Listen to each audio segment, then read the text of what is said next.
Blog Talk Radio. Michiamo apura kanu apurai kaitnu neye eguada dinge Odwirafo Kwesi Nehem Ptah Akhan Akwamuman Amaruka Atifi Odwirafo. It means greetings to all apurakani apurai kaitni people, meaning African Black people. Today is Egua Day, Marketplace Day. My name is Odwirafo Kwesi Nehem Ptah Akhan, Odwirafo of the Akwamu Nation in North America, within Odwiraman, the purified nation of Apurakani Apuraikaini people in the Western Hemisphere. Yet I say we thank you once again for tuning into the broadcast. We are opening up the chat room right now. If you have a question or a comment and you would like to interact in the chat room, you must log in as a user in order to interact in the chat room.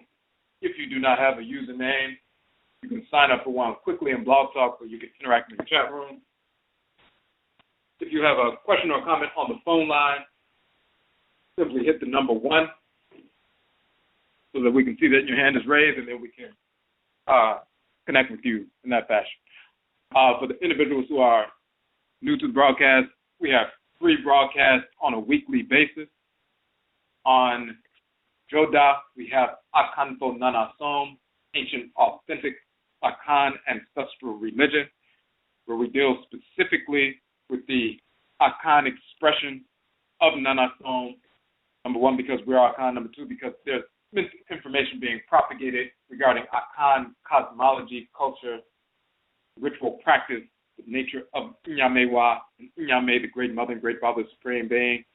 Nyokunton, the creator and creatress, who are grandchildren of the supreme being, the Aboson, the deities, the Nananon, Insamafo, the spiritually cultivated ancestresses and ancestors, the nature of the Okra, the soul, divine consciousness, the divinity in the head region, and so forth, as well as trustery. So we go into detail about that, showing our direct connection from ancient Kanat, a title of Nubia, how we migrated from ancient Kanat, the Kanit land, Nubia, to West Apuraka to reestablish ancient Kanat a couple of thousand years ago, later becoming known as the Empire of Kanat or Ghana, 1,000 years later migrating further south towards the forest belt and savanna regions to reestablish Akanat or Akan civilization near the forest belt.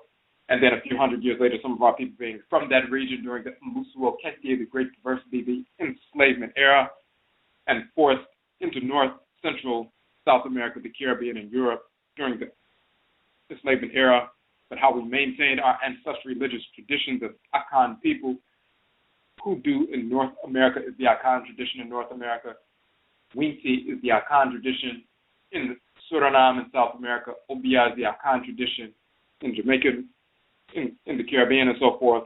So we maintained our ancestral religious practices from ancient Kanat, the West Apurakai into the Western Hemisphere, and it is upon those foundations, maintaining our ancestral religion, that we were able to wage war against the enslavers, kill them, defeat them, and force them into enslavement in North, Central, South America, the Caribbean, and Europe, wherever our people were, to free ourselves from enslavement. So we get into that on Joda on Monday night. Give me 1 second. I want to make one quick adjustment.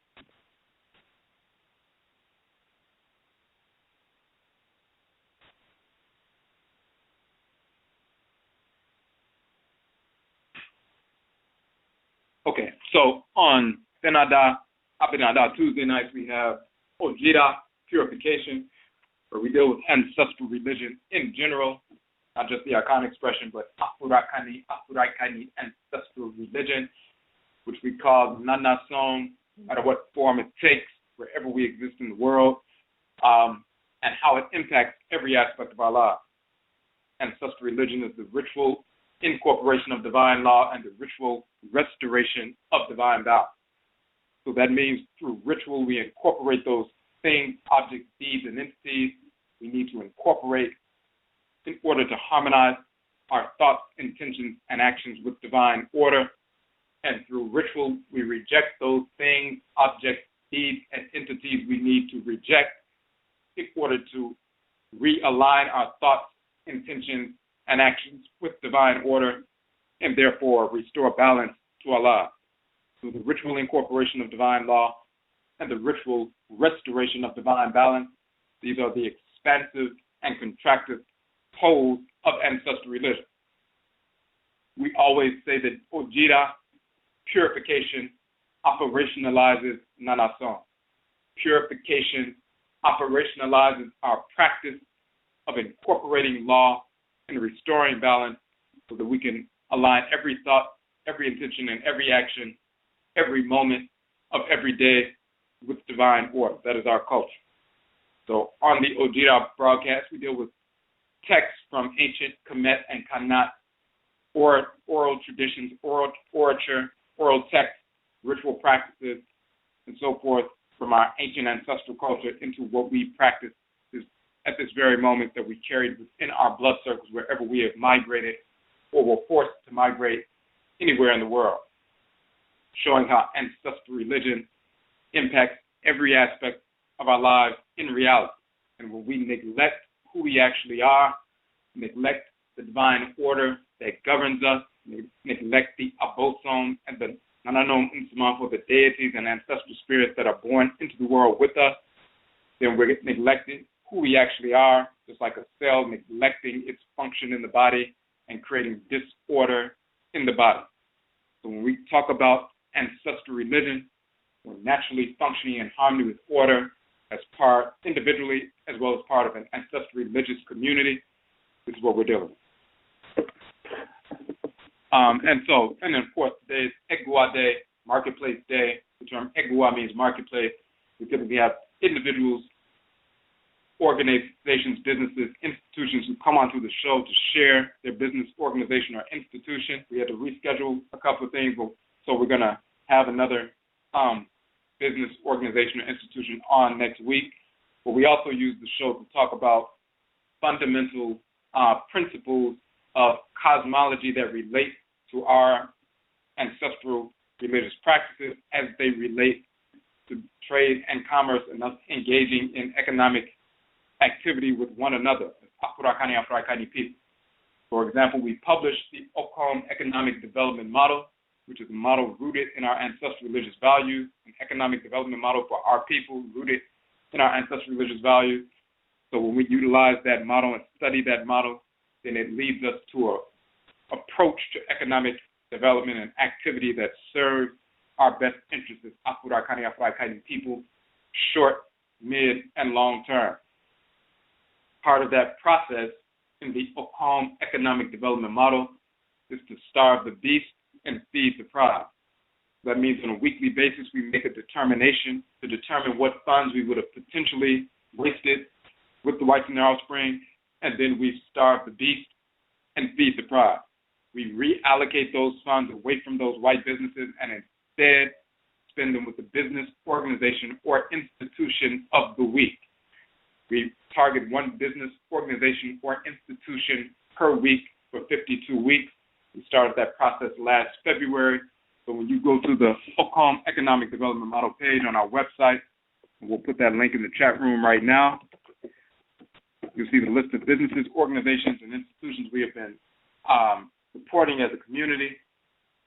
When one person starves the beast and feeds the pride, takes the $10 or $15 they would have wasted at some white business, at 7-Eleven or CVS or Walmart or something like that through the course of the week, and they reallocate that $10 or $15 to the business of the week. That's an infusion of capital, $10 or $15. When 1,000 people engage in that process, that's an infusion of capital. That's stripping and starving the white businesses of $10,000 to $15,000 and feeding the black business that same within the course of 1 week. They can expand their business, expand their services and products to us. They can serve us better, serve us at a greater capacity, hire people within the community within 1 week. And of course, that will continue. So when you starve the beast and feed the pride, you are shifting those resources from our absolute enemies, the whites and their offspring, to our people. And we target one business per week for optimal capital infusion. So that one business receives those funds, they can hire people within the community, start providing those products and services that we were making the mistake of deriving from the white businesses, and they can continue to expand. Then we move to the next business, organization, or institution for the next week, and then the previous business can participate in starving the beast and feeding the pride and supporting that business and all the businesses after. So this is that part of that process. Rooted in our ancestry are our 7 principal values of nation building. So when you go to the Okom Economic Development Model page on the website, you'll see the list of businesses, organizations, or institutions. And we just put that link up there. And you'll see not only their website, but you'll see the links to their interviews that they did with us on the show. So you can listen to that 2-hour interview for each one of them. And, of course, you can go to their websites and so forth. Since we had to reschedule a guest from this week, postpone it to the following week, what we're going to do for this broadcast, and sometimes what we do, as we said, is dealing with the philosophy that undergirds our economic interaction with one another, rooted in our ancestral religious values. So just like we did a 4-part series on Okom Economic Development Model, an economic development model rooted in our ancestral values, based on our ancestral cosmology, how we should interact with one another, and how that leads to economic development in a holistic sense. Then tonight we're going to engage that same kind of process, and the specific subject we're dealing with tonight, ADEBISA NKYEREW, which is divination and writing, your writings, postings as oracular.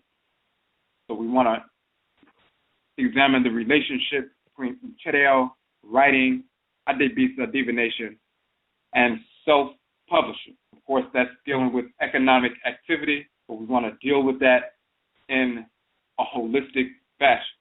We read newspapers, we read blogs, we purchase books, we purchase text, whether online or, actual physical text and so forth. We're spending hundreds of millions of dollars accessing this kind of material and so forth. But we want to talk about self-publishing and its relationship to our ancestral culture. Of course, we are the first people to engage the process of writing. We learned writing directly from the Abosom, the deities that govern writing, which is Tahuti and Sash, the male and female forces of divine wisdom. But they're also Sash and Sashat, Sash in ancient Kemet meaning scribe, Sashat, the female title for scribe. So Tahuti and Sasek Abui, also called Sashat, the male and female forces of divine wisdom, but they also deal with writing and the notation of that divine wisdom, that representation of divine wisdom through symbols, through powerful matrices of energy. So we want to get into that. The key is we want to properly contextualize what we've been doing, all of us individually. As we say in the opening, meaning Afurakanu, Afurakaitnu, Africans, Black people, self-publish. You're actually self-publishing on a daily basis through posts on social media without recognizing the oracular function of your words. Properly contextualizing NKYEREW writing in the context of ADEBISA, divination, and their relation to Tahuti and Sash, the divinities, Ntoro of deity, male divinity, female divinity of divine wisdom and writing, opens up a new field of endeavor for those who are unaware of their capacity and responsibility to self-publish for the benefit of the Afurakani Afurakaini community.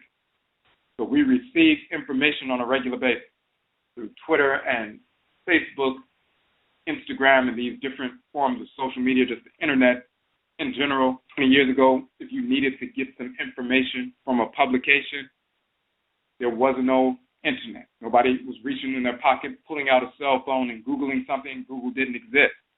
So if you wanted to get some information about a specific subject, you had to get up and go drive somewhere or travel somewhere to a library or a bookstore to actually purchase and get your hands on a physical copy of a book or some periodic, some journal.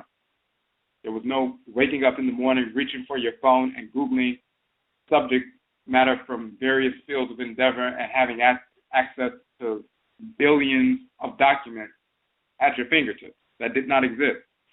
So, but now we have that capacity. But we're still receiving very often information, number one, from our enemies, but then we're often simply responding or reacting to different things on social media. We're misusing, talked about in the past, Dr. Henry Sampson. He's the one who founded the technology and has the patent that developed what we now know as a cell phone. You have Dr. Mark Dean, who has the patent for the personal PC, the personal computer, and many other patents as well. You have Philip Emeagwali from Nigeria. He's considered the father of the internet. And of course, the whites and offspring try to say, well, it was more than just him, but of course, he's the father of the internet. And he would talk about drawing on his ancestral culture and cosmology to understand how to make thousands of computers communicate with one another. So the things that we utilize today, dealing with technology, the most explosive advance in technology coming through our capacity to use cell phones, use personal computers, and use the internet. The combination of those three has given birth to the explosive advances in technology, the likes of which we had never seen up until that point. And all three are coming from our ancestral culture and Afurakani people who tapped into that ancestral culture, whether consciously or unconsciously, to develop these patents, bring forth these products that we utilize and are utilized all over the world. So, internet, of course, the World Wide Web. Just like in our Akan culture, you have Anansi, the great spider, the communicator, the trickster, but he's the messenger between the Aboson, the forces in nature, the Nananon Unsamafo, Inyamewa, Inyame, the supreme being, great mother, great father, and us. So he weaves a web of energy that permeates every aspect of creation, and as the great spider, Anansi Kokroko, he can go back and forth on that web to communicate. Just like you see a spider on a windowsill, and then you come back later and they've woven a web within that entire empty space of the window, and they can navigate the quote-unquote roads of that entire web. Anansi weaves a web of energy, Tumi, as we call it in our Akan tradition, that permeates all of the black substance of space and every planet, sun, moon, star, every aspect of creation, and all created entities, naturally created entities, plant life, animal life, mineral life, and Afurakani, human life only, have a place on that sacred web, and therefore we can communicate. We're connected with one another. So we need to utilize that connection to transfer information, just like Anansi transfers proper information, messages from us to the Supreme Being and the Abosom and Untimaf on their messages to us. We need to utilize these mediums to transfer information beneficial for our people, that uplifts our people, that helps to heal our people, develop our people, organize our people. We have the capacity to utilize these technologies in that fashion. They were given to us through the hands, through the work of Afurakani people, even though the whites and offspring would try to take credit for that. But we know better. These technologies are to bring our people together, connect our people all around the world so we can share information, so we can organize, so that we can free ourselves in every aspect of life and establish that freedom, that sovereignty, and security within that sovereignty in the real sense. So, when we're talking about communication, we're also talking about ADEBISA, or oracular divination. So let's give a definition, a proper definition of what ADEBISA or divination is, and show how it's connected to writing, transferring information, communicating information, something that was developed within your own spirit. You want to communicate it to someone else, so you utilize certain symbols to communicate or convey what was coming from your spirit. And if you're going to use certain symbols that come from Tahuti and Sash, the alphabet was created by our people. Whites and their offspring never created an alphabet that includes the Latin and the Greek and the Sanskrit and everything else, all of those scripts, Arabic and so-called Hebrew and everything else, all of them are taken directly from the Medutu, the hieroglyphs of ancient Kemet, every one of them, with omissions and a few corruptions. Every one of them comes from our people. Alphabetic script, those sacred characters, geometric forms that you find in creation that Tahuti and Sash showed us how to replicate and utilize to convey sound vibrations, convey ideas, convey information through these matrices of energy, which is what these alphabetical characters really are. So you're conveying information through a symbol, which is really a matrix, which is really a shrine in miniature. That's a form of oracular divination, and we're talking about communication, spiritual communication. What is the best way to use these symbols, these characters, to transmit information that will empower our people and guide us towards thoughts, intentions, and actions that are assisting us in ancestry liberation, 7 principal values of liberation, methods of food production and preservation, methods of curing disease, establishing a military structure, establishing institutions, training institutions, cultural institutions, religious institutions to institutionalize our values, establishing sound systems of governance and jurisprudence, manufacturing and building of homes on acquired land, manufacturing of clothing, these 7 principal values of nation building. Ancestry, are we utilizing our capacity to communicate through symbols, through these technologies, to uphold these 7 principal values and inform them, or are we just wasting our time with these great mediums of communication? We're just wasting it to promote lust and ignorance and foolishness and self-destructive beliefs and behavior. What should we be doing with it? Because we're using it every day. Some of us are already spending time in a proper sense posting things on the net and posting things, utilizing different forms of social media. But what you're doing is self-publishing. So some of us don't realize we are doing so, and we're almost wasting the information because eventually it disappears. You look back over your timeline on Facebook or different things, and you collect all of that information. That's a book in and of itself.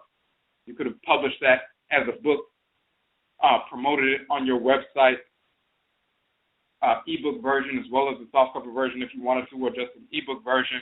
And now you're engaged in economic activity that's benefiting you, but also benefiting the community, and also empowering and awakening the community, as opposed to just lashing out on Facebook and then these things disappear in the archives of Facebook. So we should be every time we communicate, we should be communicating something that is beneficial to our people. And some of us have the responsibility, the capacity and the responsibility to engage that process. Some of us have been trained by misinformed individuals, pseudo-culture bearers, pseudo-elders, pseudo-elderesses, making our people believe that we don't have the capacity or the responsibility to publish anything. Oh no, I can't publish anything. I'm not a writer. But you're basically writing whole books on Facebook. You're putting out information that's more beneficial than some of these pseudo-elders, pseudo-elderesses, pseudo-babas, pseudo-nanas and so forth, pseudo-culture bearers, people claiming to be, these great nationalists and everything else, and you're putting out better information than they are.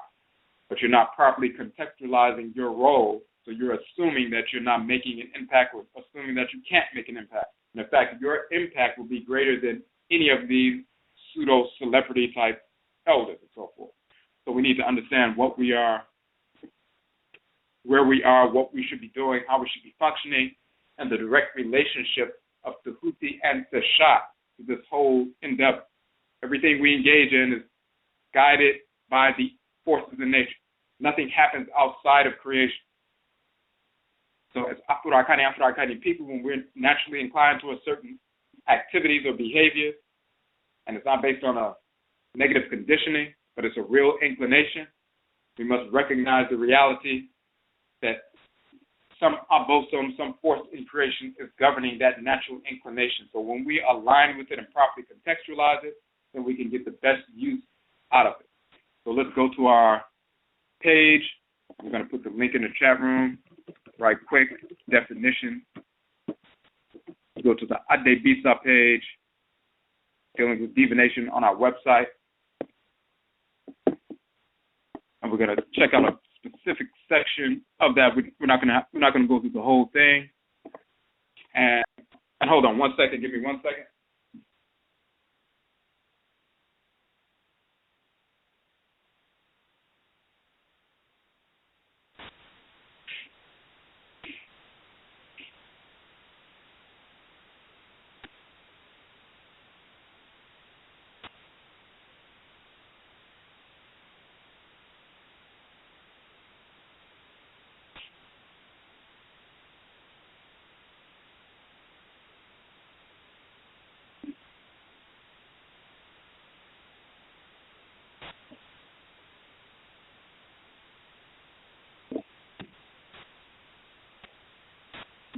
Okay.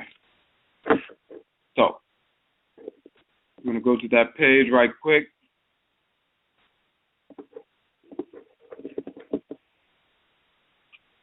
Now, so on the ADEBISA page on our website, we're going to go scroll down a little bit. Now, first we say Wabo Jida ADEBISA. This is the major form of ADEBISA or divination used within Akwamuman, Amaruka, Atifi, Akwamu nation in North America. So divination or spiritual consultation is an integral component of all expressions of Nanason, Afurakani, African ancestral religion, wherever our people exist in the world. This includes Afurakanu, Afurakaitnu, the African people in North, Central, and South America and the Caribbean today, who are descendants of those who were taken from Afuraka during the Musua Kesie, the Great Perversity, the enslavement era, yet survived, waged war against the white slavers, and liberated ourselves. In Akan culture, the term bisa is a verb meaning to inquire, to consult, while abisa is a noun meaning inquiry. The phrase call bisa, to go, call, ask, inquire, consult, bisa. This is a phrase typically used when describing the act of someone going to ask, inquire, or consult the abosom deities and nananom unsaman for the spiritually cultivated ancestors of their ancestors. Ade or adie means thing, object, entity. The term ADEBISA therefore means things that are asked, inquired, or consulted about. So when we talk about ADEBISA, it is an Akan term for spiritual consultation or divination, a major feature of Akan Nanasom, ancient authentic Akan ancestral religion. And of course, term that Akan people use, but of course it's the same principle wherever Afurakani people exist on earth. You're going, call, bisa, to ask the forces in nature and the Nananomans, the ancestral spirits who are spiritually cultivated, connected to your direct blood circle, to find out what is in harmony with divine order, what is taking place, what is happening, how do I overcome specific obstacles, how do I align myself and realign myself with divine order.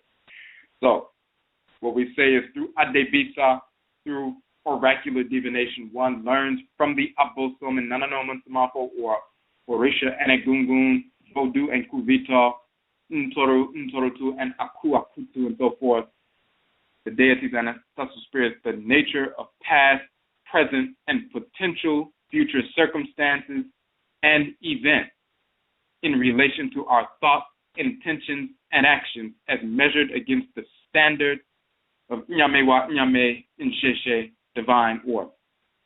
ADEBISA or divination operationalizes ancestral religion, which is properly defined as the ritual incorporation of divine law and the ritual restoration of divine balance. ADEBISA is not only about seeking answers to overcome obstacles or exigencies, even though we do use it for that. We use ADEBISA, divination, also to learn. Just as one can sit down and open up a book or log onto the internet to learn facts about various subjects to study, so do we use ADEBISA, divination, to learn about, research, and study any subject imaginable. The abosom and nananum nsamanfo, in concert with your okra, your soul, your divine consciousness, will inform, direct, and position you to come into contact with individuals and information concerning the subject you queried about during divination, confirmation, and further study. Oracular divination systems of Afuraika at Africa are the original books that we open and continue to open in order to avail ourselves of knowledge of all things in the physical world and the spirit realm. And that even includes anytime you engage in asking or inquiring, yearning to know something, you're engaged in a process of oracular divination. That's an oracular activity in and of itself. When you attune to your own cry, your soul, divinity in your head region, trying to figure out or wonder what is going on, what is happening, I need to know this, you're provoking the divinity within your head region. You're provoking the abosom that are connected to you. You're engaged in asking a question, and bisa means to ask or inquire. You're engaged in an oracular function at that moment. So oracular divination is not only about utilizing certain ritual implements like shells and so forth to engage that process.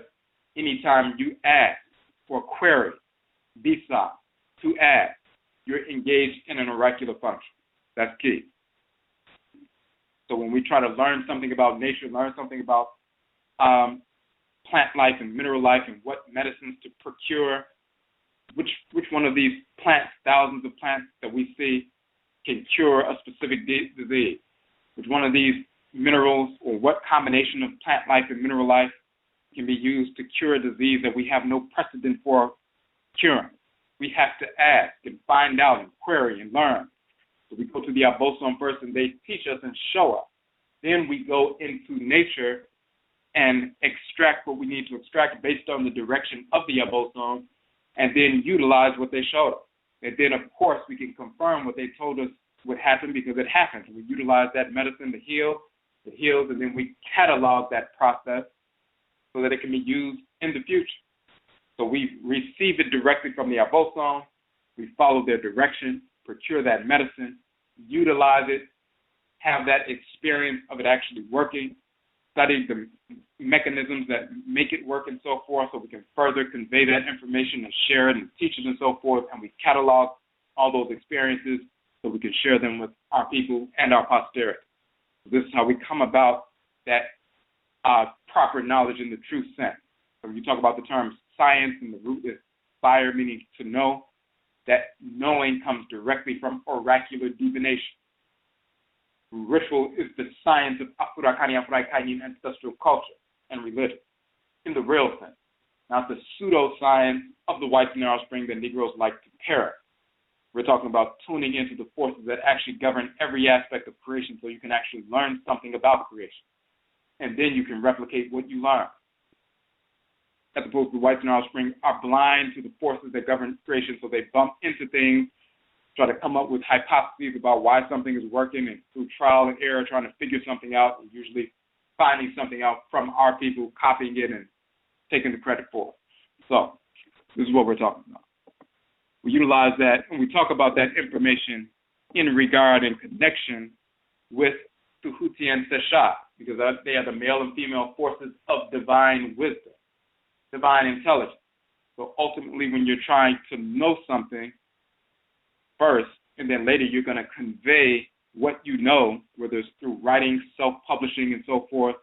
First, you want to know something, get to the root of an issue, see what's most important, most salient for our people to understand.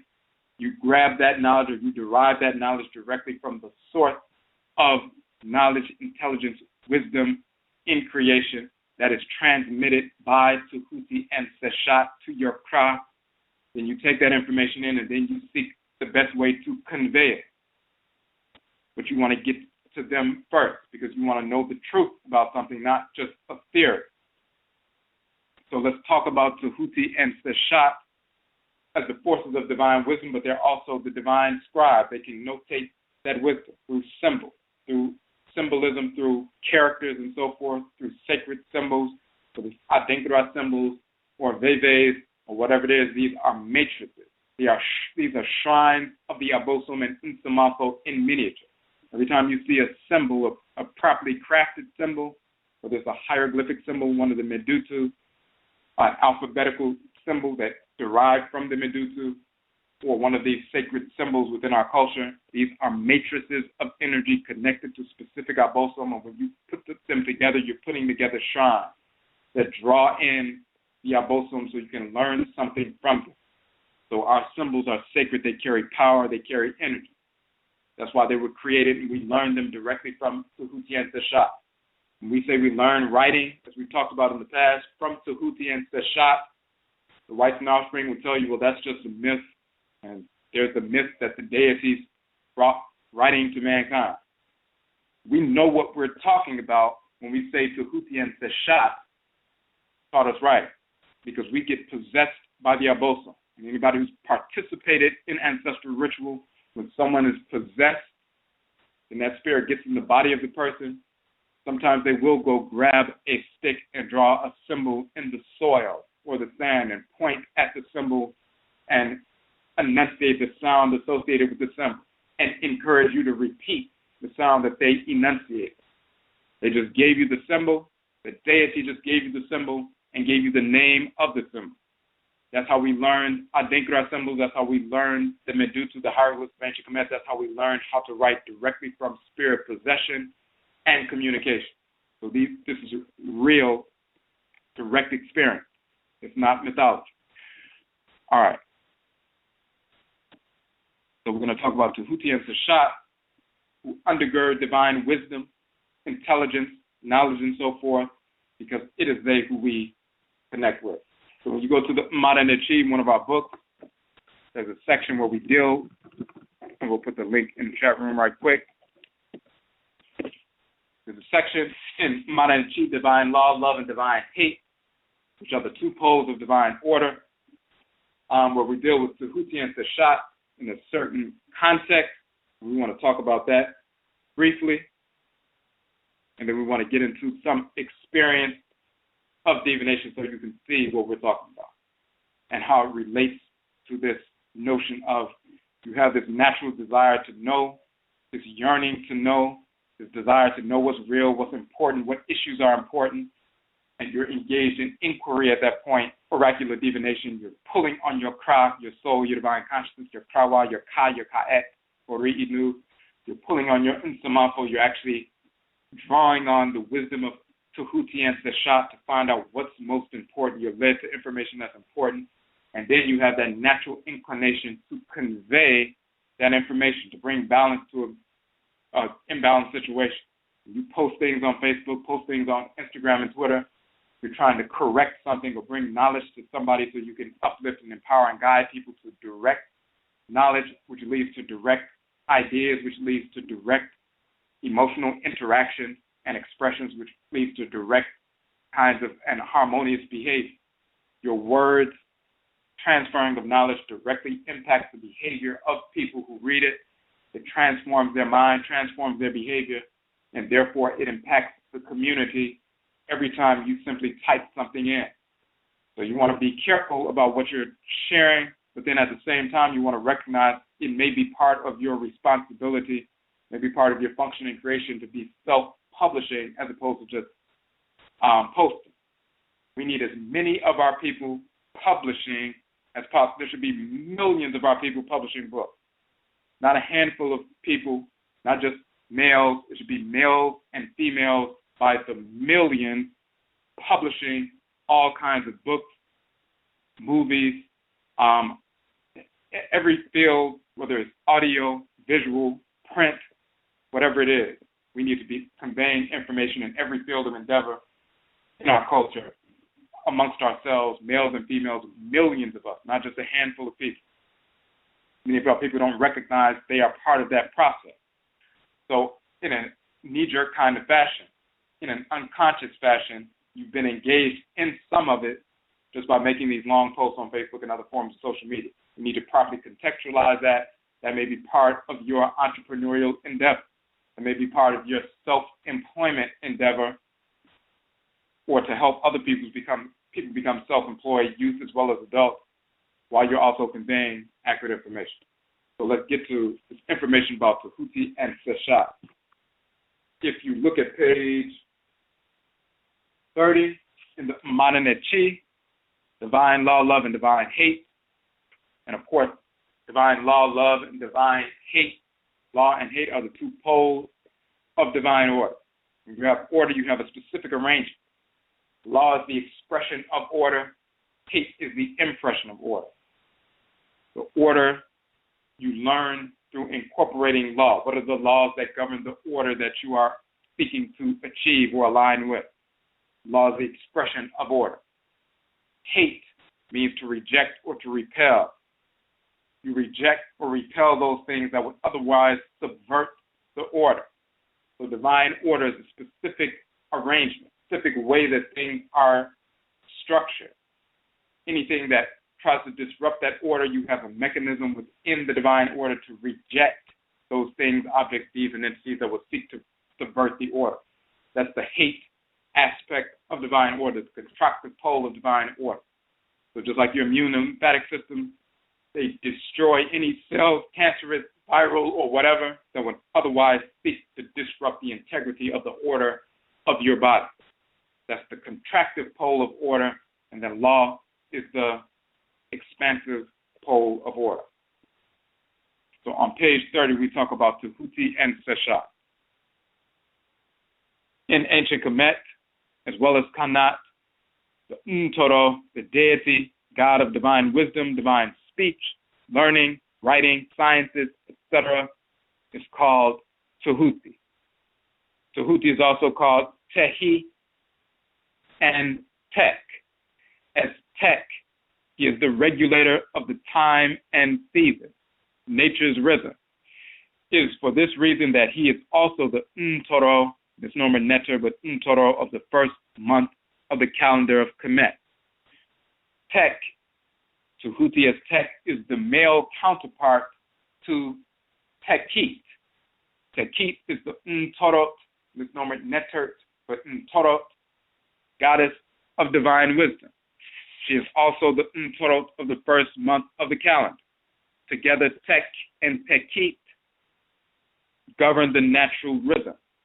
Tahuti as Tek, as divine measurer of time, is shown as the divine scribe, holding the notched palm branch.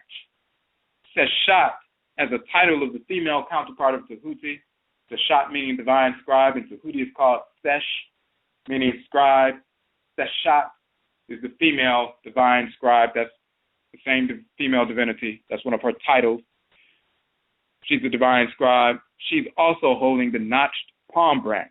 This palm branch represents the enumeration or measurement of time and the proper place of all created entities, things, and events within the divinely created continuum. So that's on page 30 of Maranechi, and then we show a couple of images of Tahuti and Sash.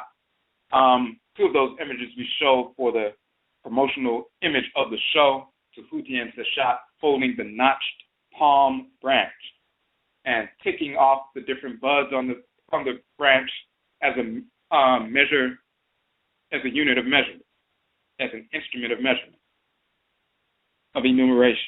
So we show them together.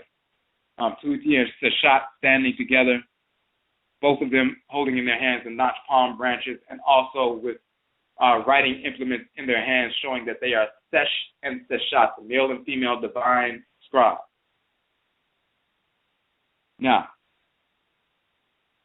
we say, notice the symbol on the head, Seshat, on her head.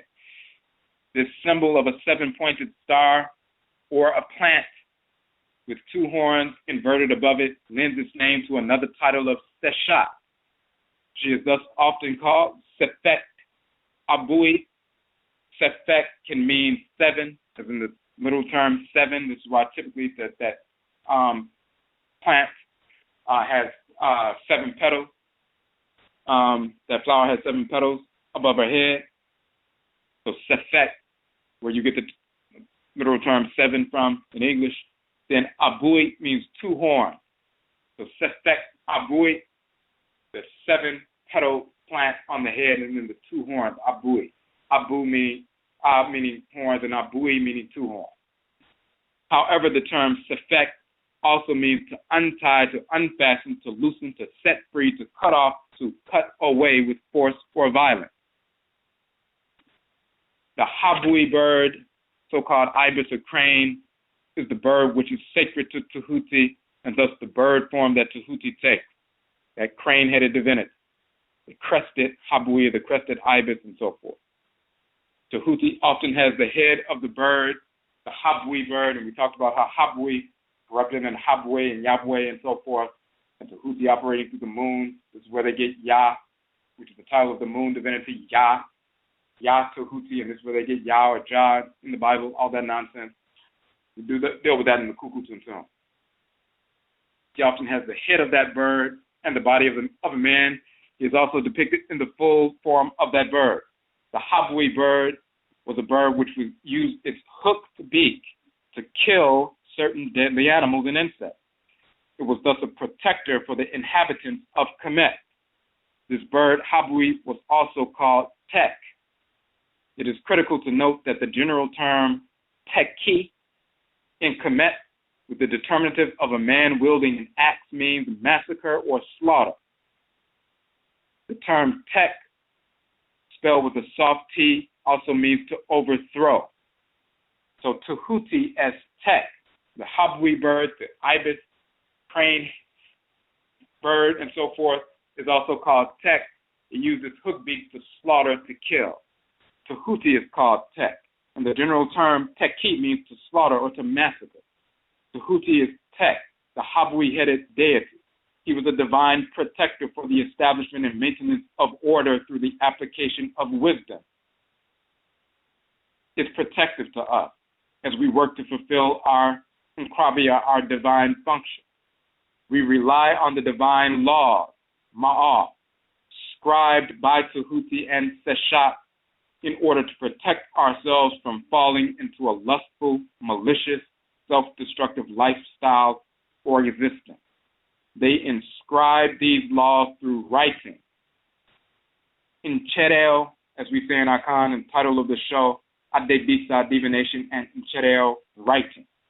They inscribe these laws, the laws of Ma'ah and Ma'at, who we talked about the other night, male and female forces of divine law, whereas Tahuti and Sash are the male and female forces of divine wisdom. Scribe these laws through writing and also through ritual into our consciousness. So not only do they write these symbols out so that they become matrices, but into our consciousness as well. The Medut and Toro hieroglyphic symbols, as well as other sacred symbols such as the Adinkra in Akan culture, Zebes in Vodun and so forth, were formed, scribed by Tahuti and Sash. Once ritually incorporated, these geometric forms become talismans, which we can employ to neutralize dissonant energy, inimical vibration, projected upon us from other entities. They have their own field of energy, just like any inanimate object has a field, an electromagnetic field. When we create these specific symbols, they have their own field of energy. When they are charged, so to speak, ritually, they can be used as talismans to repel. Just the drawing of those symbols, this is the reason why we had tattoos. And drawing these symbols on houses and everything else, and this is why we use Adinkra symbols on houses. They are teaching tools.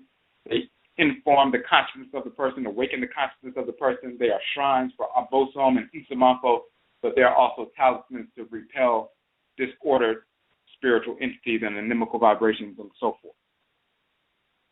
These specialized forms also became functional matrices, performing the function of Abosom Komre, deity shrines in miniature, whose potency we may activate for our spiritual alignment and realignment when thinking, conceptualizing, writing, speaking, meditating, engaging in mpaibo, ritual prayer, and more. So that's key.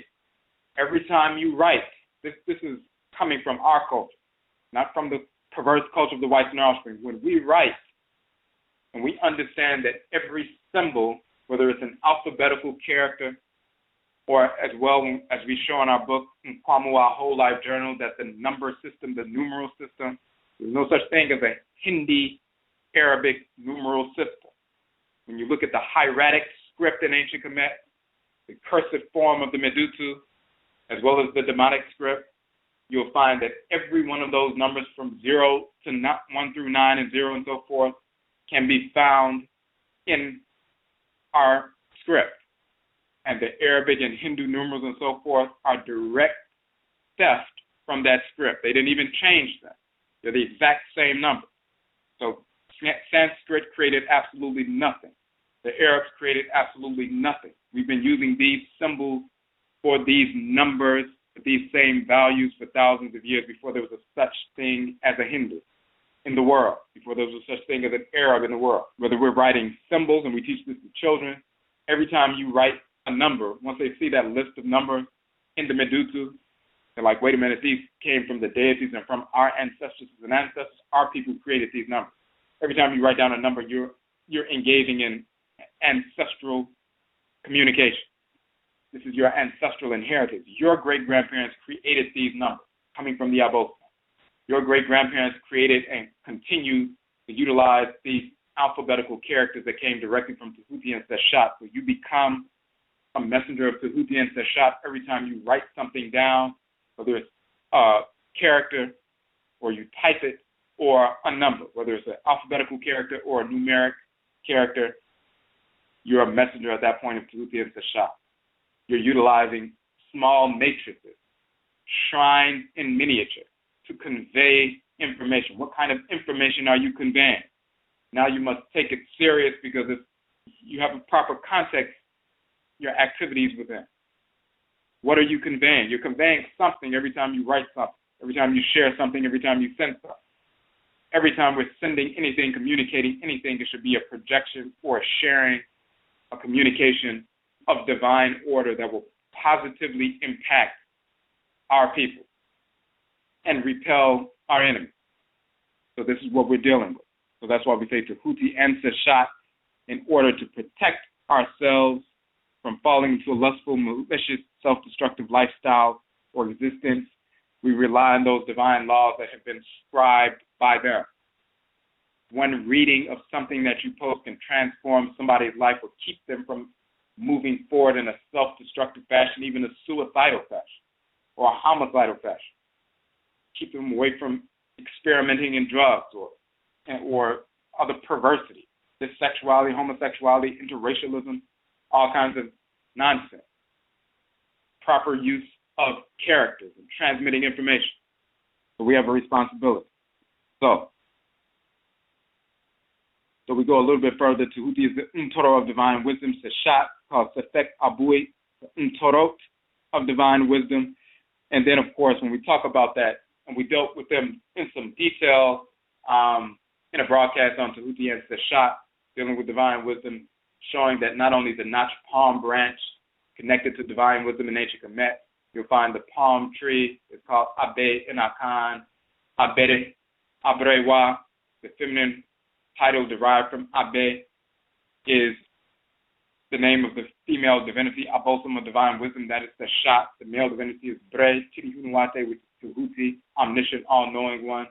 They utilize Bereo, the palm oil leaves coming from the Abe, the palm tree, and the term Ebe means proverb or divine wisdom teaching that's derived from the palm tree and so forth. It's all connected to that sacred tree.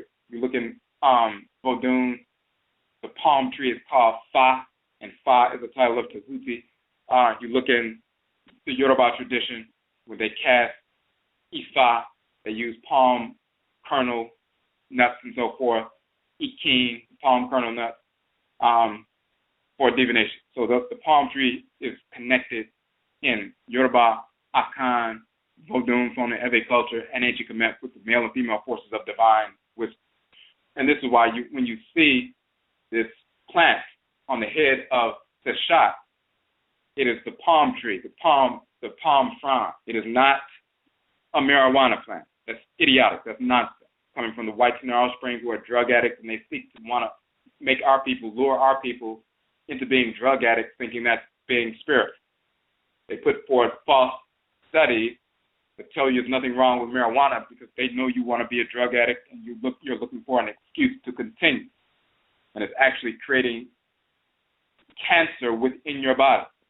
People are developing lung cancer at higher rates because they're smoking marijuana, destroying brain cells, destroying sperm cells, ova cells, and so forth, making people more susceptible to asthma, making their children who are being created with these defective sperm cells and ovum cells, weaker sperm cells, weaker ovum cells, and so forth. They develop a weaker immunity from the time they're born, more susceptible to asthma and many other things. So, of course, the white Tenaro Springs will seek to promote that destruction in the community, and they've been pushing that for decades. But that's not a marijuana plant on the head. It's a palm frond that's directly related to the notched palm branch in ancient Kemet, where they enumerate time. And then, of course, that association with that sacred tree and the spirit connected to it, you'll find throughout Afuraka, and into the Western Hemisphere. So we went into some detail about that in a previous broadcast, dealing with them. So hold on one second. I just want to pull up some information right quick.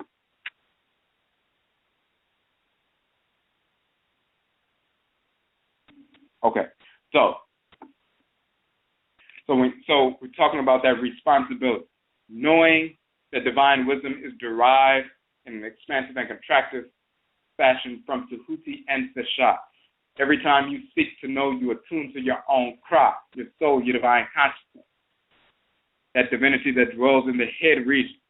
When you have a yearning to know something and you start wondering and trying to find out, you're sending that energy, aligning your spirit with your soul, divine consciousness.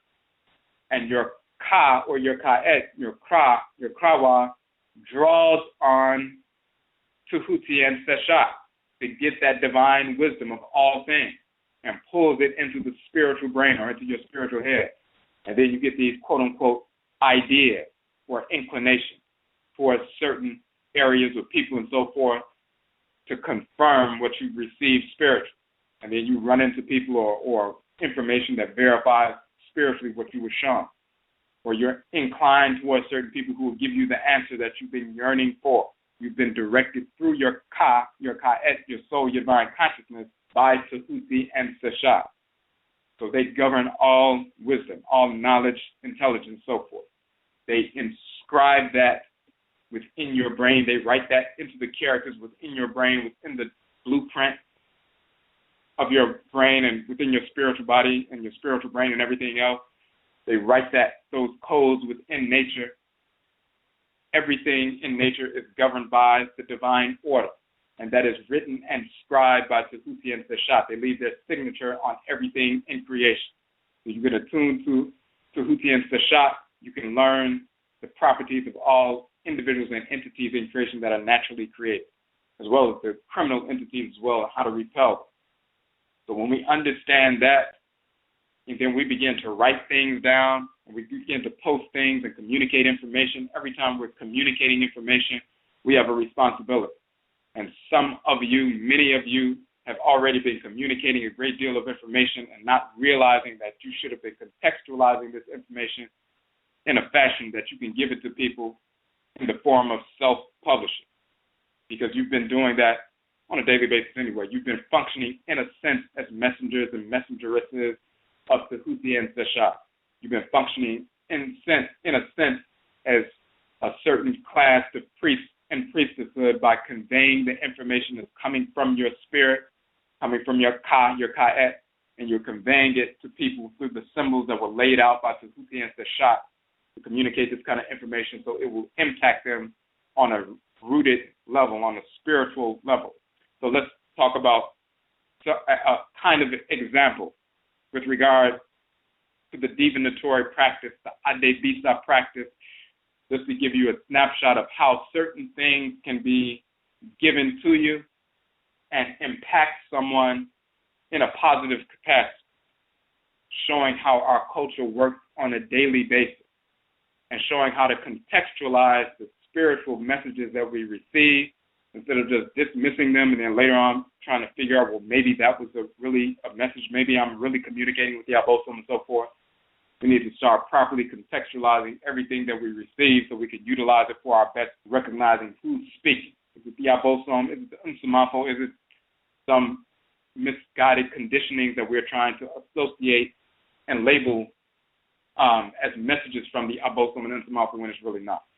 So, to give you an example of one of our sessions with regard to ADEBISA.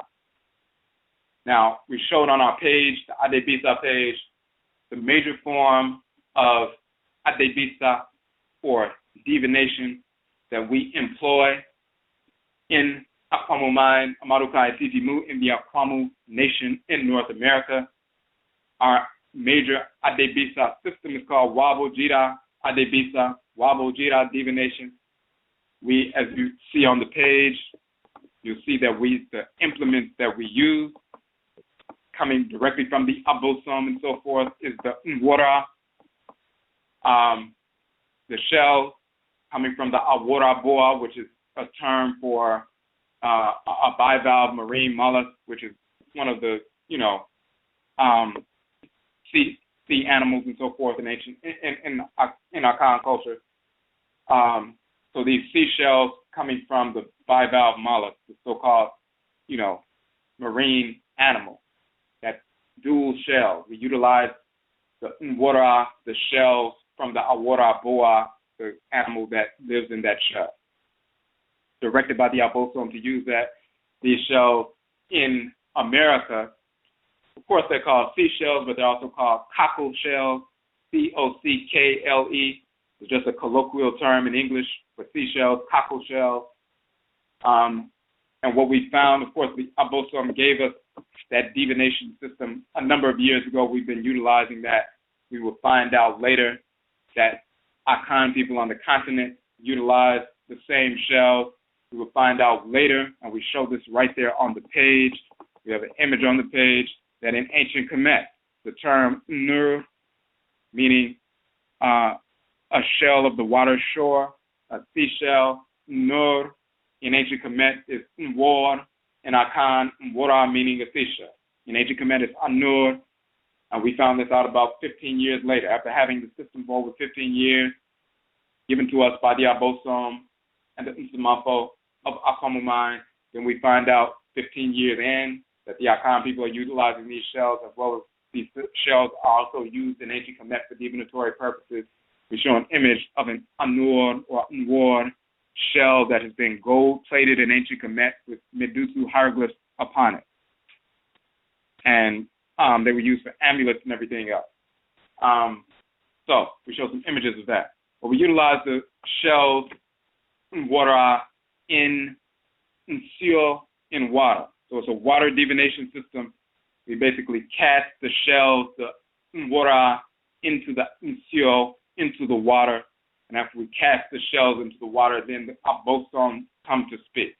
So just to give you an example of how that process plays out, and then how it can be applied to what we're talking about tonight. We want to talk about this inquiry, oracular divination, and so forth. So to give you an example, and we'll just give you a snippet of a session of ADEBISA divination we did for a particular individual or a sister who asked us to do divination. And we don't want to identify people and give up all of their business and so forth. So this particular divinatory session, this person, of course, when we've done divination, they're not coming into the house or into the shrine with us. They're living in another state. Somebody we've never physically been in the same space with, never even been to that state before. So they contact us via social media, on the phone and so forth. Can you do divination? We did that, in the past and so forth. And, we do the divination. same thing when we've done divination for people outside of the country, on the continent, in Europe. Our people, of course, only in North America and Canada, as well as other places. They don't have to be present in order to communicate with the Abosom. So this specific divinatory, oracular divination session, this ADEBISA session, maybe took about 30 minutes to get all of the information from the Abosom, but we'll give about 2 minutes of it just to give you an idea of what we're talking about. So we don't want to get too specific because we don't want to, share people's specific personal information and all of that, but we'll give you an example. So one of the things, when we cast the water, cast the shells in the insio into the water, then the Abosom come forth. The same Abosom that we talk about on a regular basis, Ajua and Benna and Abena, these same divinities from ancient Kemet and so forth, in the Akhan tradition that we're talking about on a regular basis, they come forward and show us exactly what we need to know, what's going on with the person and who needs to be invoked to overcome specific issues and so forth. It's not just based upon certain shell patterns, and then you read the pattern, and then you associate a specific text with that or a specific prayer and just memorize that, and that's the divination. It's not just based on that. That's a minute part of this process. But the key is when the Abosom come forward and show themselves directly and communicate directly. So just to give you, once again, a small snippet. After we cast the shells in the water and the Abosom are showing us a number of things, maybe we won't give you the first 15 or 20 minutes into the session. We'll give you maybe parts, minute 21 and 22 just for this specific section. So one of the things that they showed us was the sister herself, and she was in a dark room, and she was laying down. There was a number of things that happened prior to that that got her to the point where she was in a dark room and she was laying down. This is what the Abosom are showing us at the shrine after we cast the shells in the water, which creates magnetism for specific Abosom to come forward and show us what's happening. So they're showing us her in the dark room, laying down, and she tries to pull this cloth over her to keep herself warm. But the cloth is very thin. It's a tattered cloth. It's thin, it's short, it has large holes in it, and she's trying to pull this little flimsy cloth over to try to protect herself, keep herself warm and so forth, but it's not enough to protect her. It's not enough to cover her. It's not enough to keep her warm, but she's holding on to it because she feels like that's the only thing she can use to protect herself and keep herself warm and keep herself secure and so forth, and it's not working out for her. And there were different things that had led up to that specific scene in the ADEBISA that led up to that was showing that the certain things that she had been taught or given by other individuals that she was holding on to, specifically to try to overcome specific obstacles, what they were sharing and their approaches to, quote unquote, assist her in a certain way. It wasn't enough to protect her. It wasn't enough to cover what she needed to cover. It wasn't enough to do what she needed to do. So she was still suffering. She was still cold. She was still not being protected. She was not secure. She was not being able to fend off attacks. She was not being able to protect herself from internal deterioration. So that tattered cloth was a false sense of security she was trying to protect herself with and keep herself warm and keep that spiritual fire within her, but it was not working out. That represented not only what other people have been trying to force upon her, and she was holding on to that misinformation, but she was also neglecting what her own Nsamafo had given her to utilize to overcome these obstacles.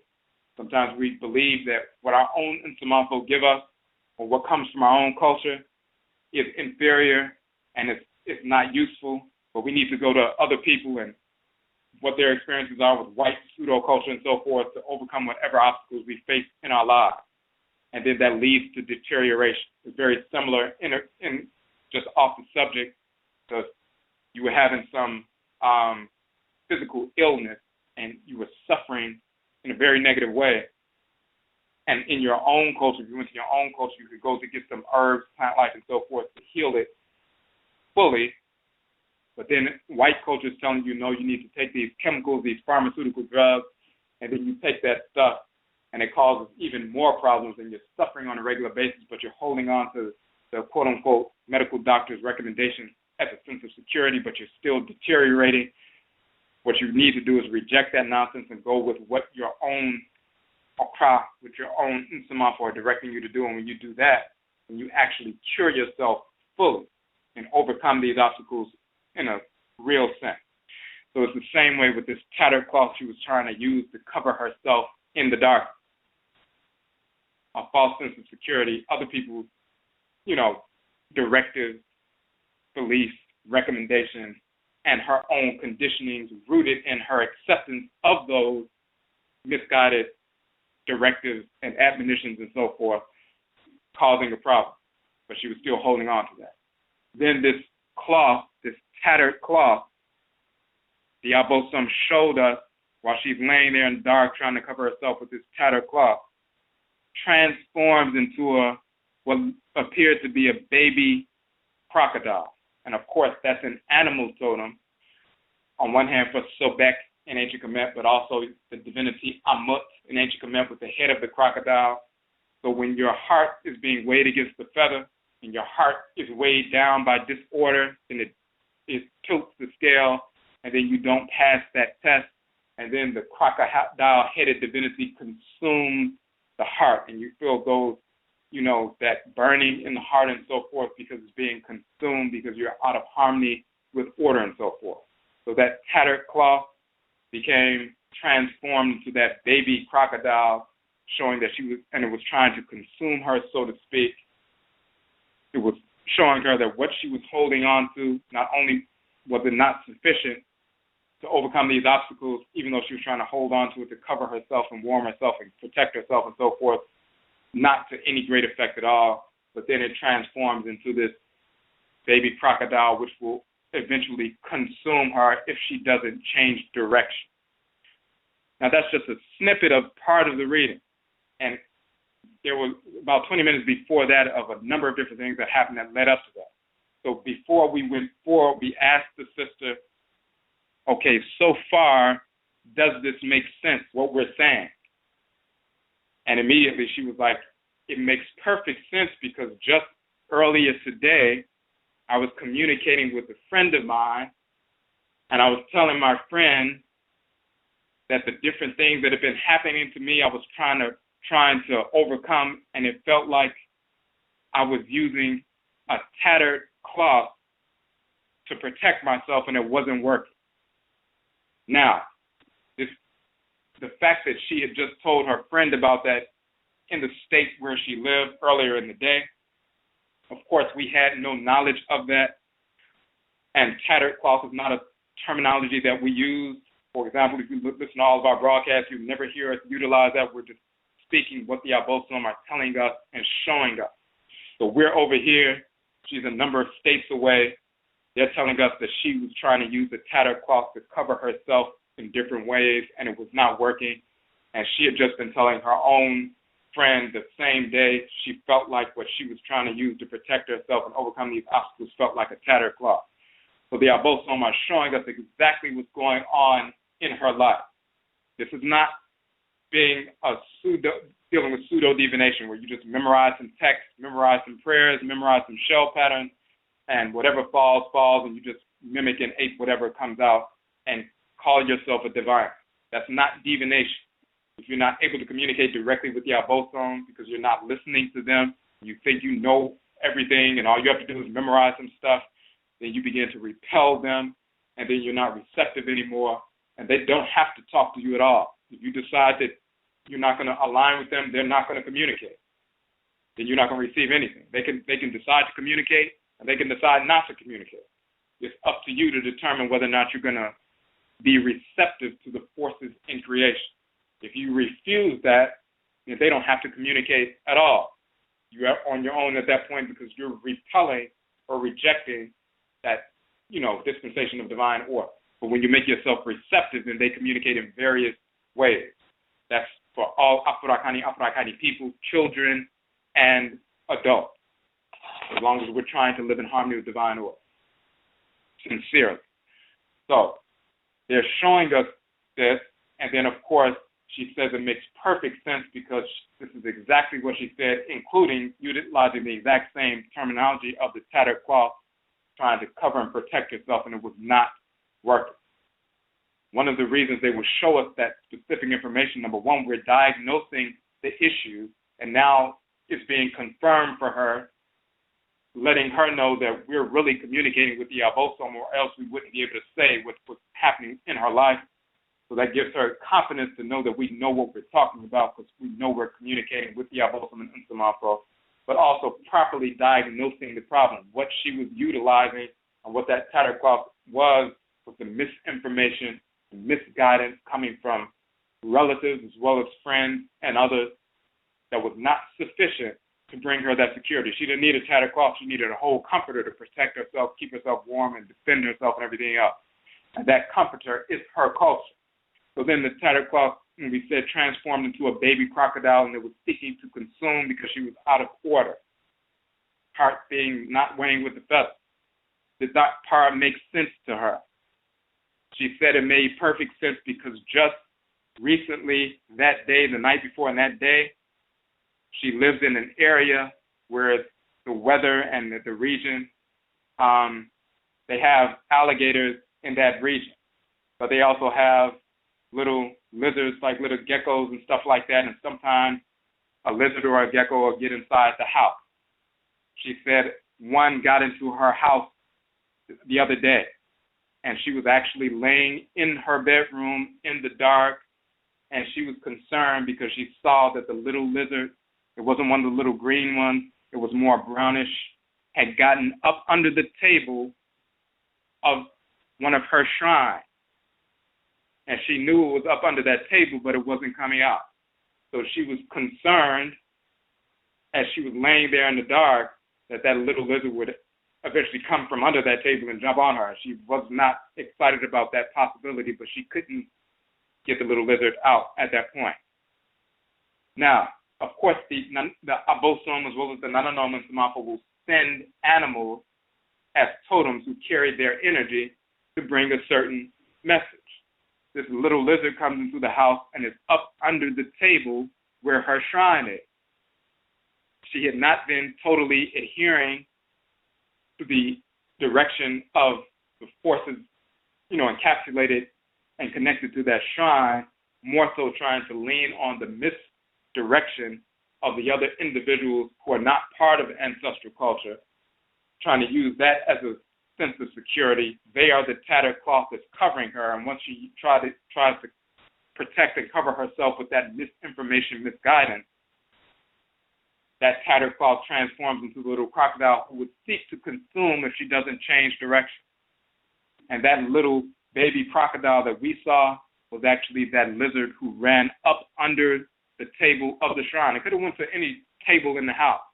It went into the bedroom where the shrine is and got up under that table, and she couldn't reach it. So now the Nsamafo and Abosom send one of their animal totems to go directly up under the shrine to make you focus now on that shrine. You may not have been focusing on the shrine every day. Or maybe you should have been focusing more consistently, but you're more trying to focus on what other people are saying. But now they're going to make you focus on the shrine by sending an animal to go up under the shrine that's making you fearful. And now you have to focus on the shrine whether you wanted to or not.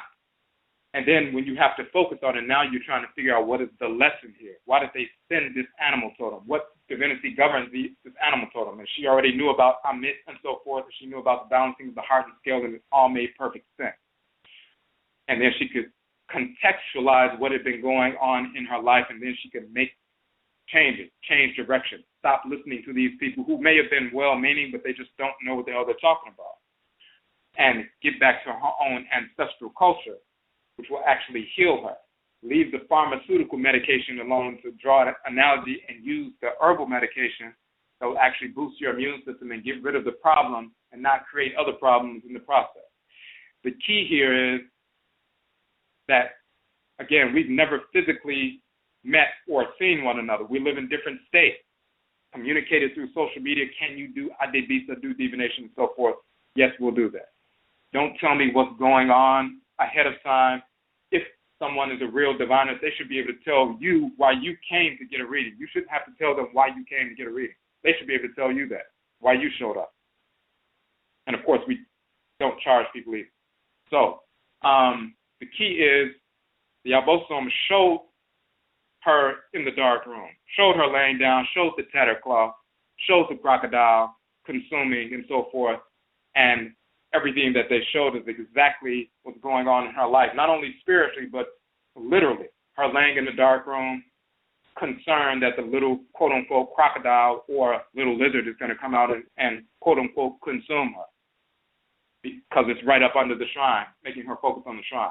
So that's just a snippet of a much larger reading that took about 30-plus minutes with many other episodes that took place, but they were all interconnected, to let the person know what's going on in their life. And then the second part of reading, what abosom you need to invoke in order to overcome these obstacles so you can bring balance to these situations. So when we talk about ADEBISA, talk about divinatory practice, oracular divination, inquiry to attune to the forces of nature so they can show us what's going on, and then we can convey that information that can transform the lives of our people when they see these characters that are carrying some powerful information. Some things they read and see is just whatever. When they read something that you wrote on one of your posts and they say that was powerful, they literally mean it was powerful. The energy of it was powerful. It affected their spirit body, helps them to reassess what they've been doing, change the direction of their lives. That affects them personally, their children, people they're connected to, their community. So your words in and of themselves are transformative. So we have to take responsibility for what we're doing when we're posting. And some of you should be self-publishing, engaged in entrepreneurship in that endeavor. Don't just waste it all on Facebook and Instagram and everything else. Millions of our people should be publishing information. Don't let these pseudo-culture bearers, pseudo-gatekeepers, pseudo-elders and elders tell you, well, only we can publish. You all can't do that. Millions of our people need to be publishing on a daily basis on various issues, every issue that affects us, to bring clarity. First, you must become rooted in your culture.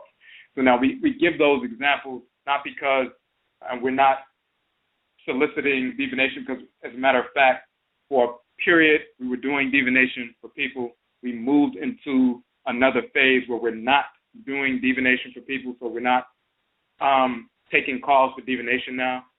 We're assisting people to engage their own divinatory practice, where you establish your own ancestral shrine, and establish a shrine for your own ka'et, so you can begin to engage that rudimentary, fundamental divination of sitting down, communicating with your abosom, your insamanfo, and so forth, to begin to get those lessons yourself. So we moved into that phase. Maybe later on we'll get back into the phase of engaging the process of taking clients and doing divination, but we're not doing that right now. Plus, even if someone did divination, you still have to run it by your insamanfo to make sure it's, in harmony and so forth. And when you establish your shrine, communicate with your insamanfo, communicate with your abosom and so forth, if they direct you to go get divination from somebody, you can do that as well. At least you know that you're being directed properly to somebody who is competent. So we are not taking calls for divination now. We're not doing that.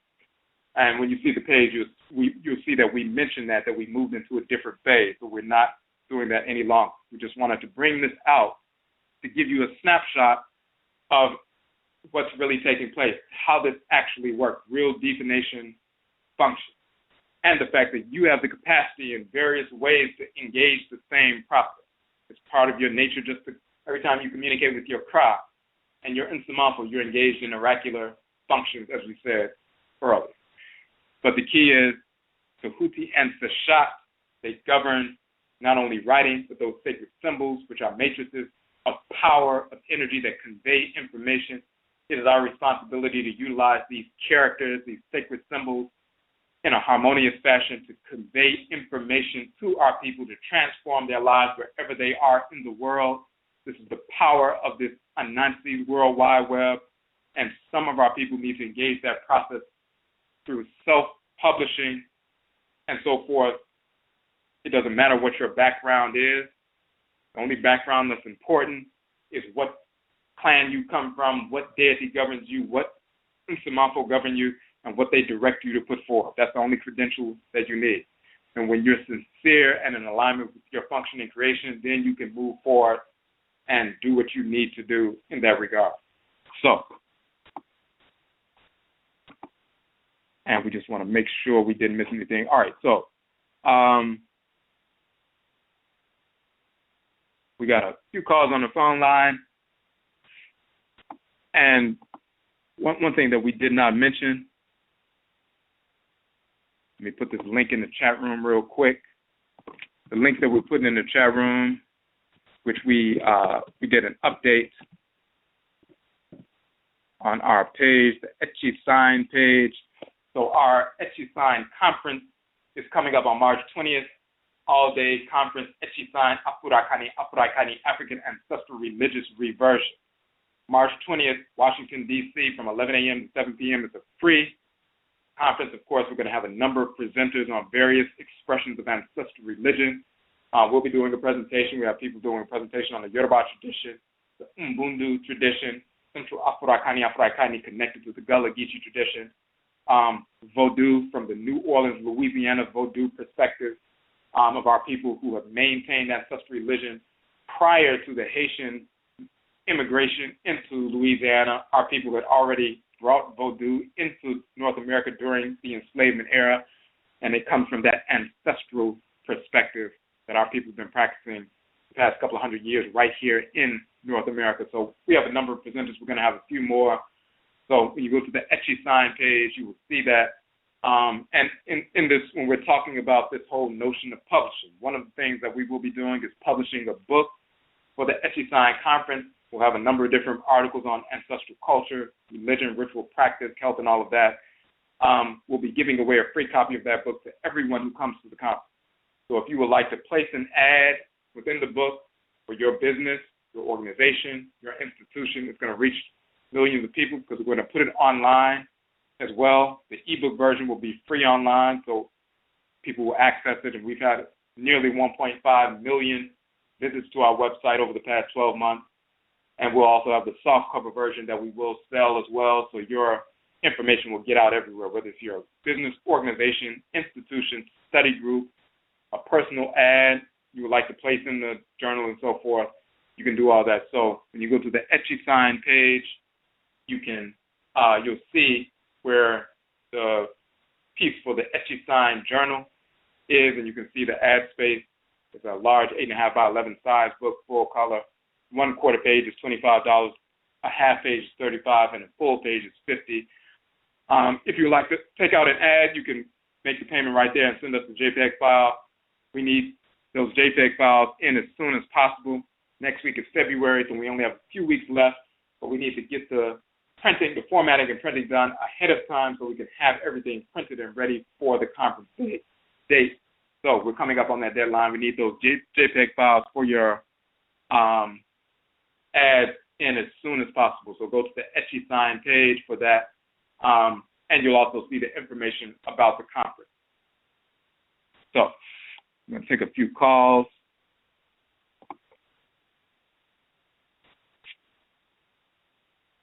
Okay. Hold on 1 second. I want to make sure this. Michelle on the phone line, number 5357. You had a question or a comment? Yeah, hello? Yes. Okay.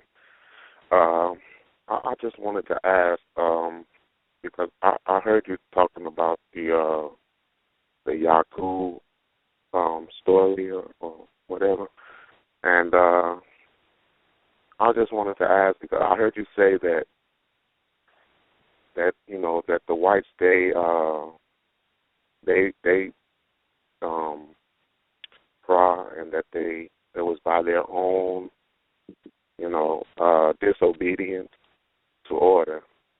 So I was just wondering, what do you think about when the white scientists come out and they say the things about the Neanderthal DNA and how the Africans they don't have the Neanderthal DNA, and then they talk about the Rh negative blood. Just was wondering what was your take on that.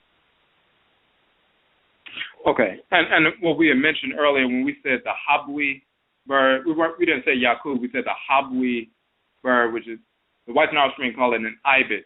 The bird of Tahuti, right. misnomer, they call it an ibis.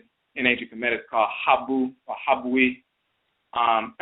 So that's the actual name of the bird. But then Tahuti is also connected to the moon, and the moon is called, in ancient Kemet, the deity of the moon, and sometimes Tahuti is therefore called Yah Tahuti. And you'll see he has a crescent moon on his head, so he's called Yah Tahuti. And then the female divinity of the moon is Yat or Yaet. So the whites and offspring got the term Yah or Jah from the deity of the moon in ancient Kemet. And then, of course, Tahuti is connected to the moon, and he's also called Habwi, crane-headed divinity, and Habwi was corrupted into Yahweh and Yahweh and all of that. So that's what we were getting at. That you'll find that in, we detailed that in the KUKUU-TUNTUM, the Ancestral Jurisdiction, one of our books. Now, when the whites and offspring are talking about Neanderthal DNA and coming up with different studies, and first they were saying there's no Neanderthal DNA in any black people, but then some other studies suggest, well, actually, in some black people there is. They're always seeking to kind of muddy the water, so to speak, and then some of our people later on will come and read some of their information later, and then they'll get excited about it and start running all over YouTube talking about Neanderthal DNA. The type that's called so-called Neanderthal, that's just a title. That specific type, that morphological structure, the robust brow ridges and the, more short body and wider girth and all of that, that type originated on the continent of Aakhuamuman hundreds of thousands of years ago and migrated up into Europe.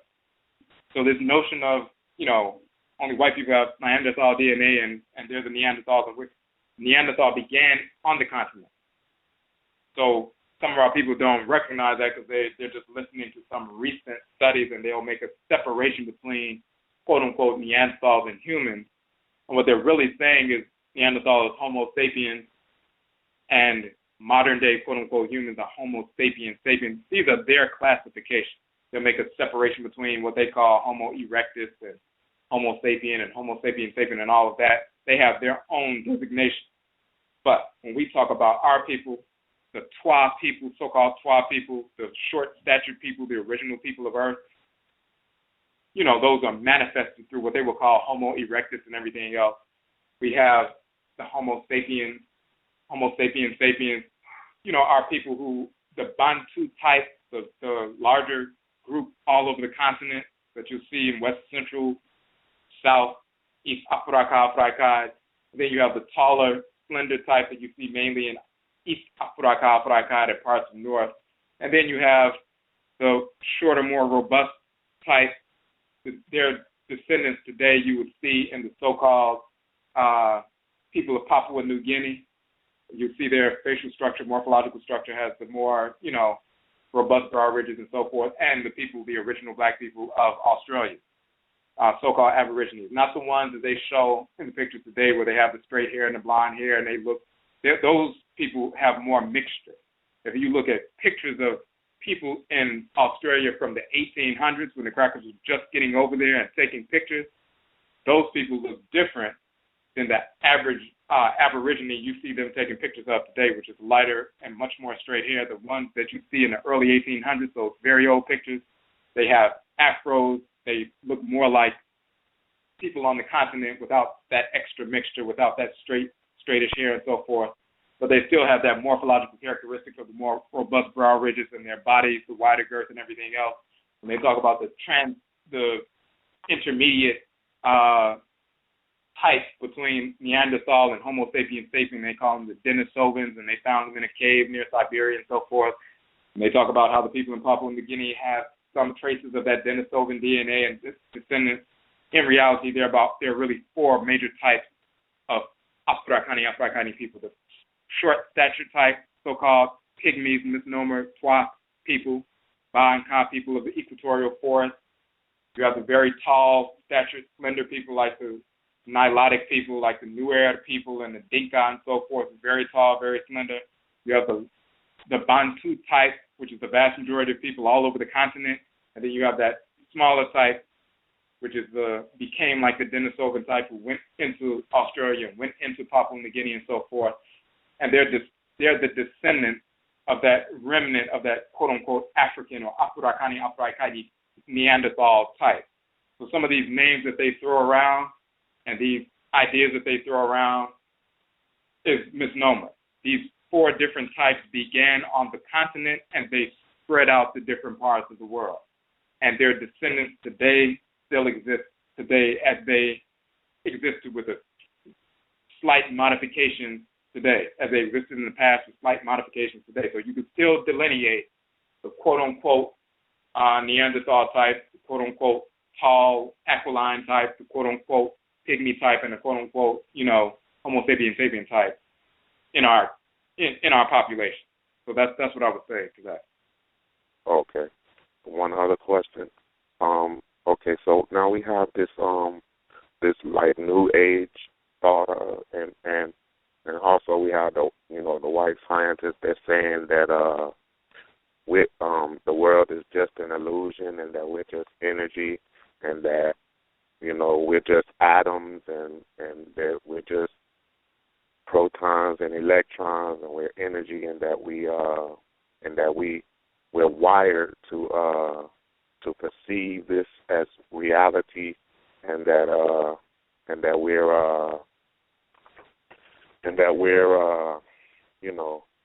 we're just thought. Everything is just mental. I was wondering what your take on that was. Right. So that, of course, all of that is total misinformation. Of course, and the whites and offspring know it's misinformation, and that's exactly why they teach it. It's no different than them teaching Christianity, Islam, Judaism, trying to lure us into worshiping them.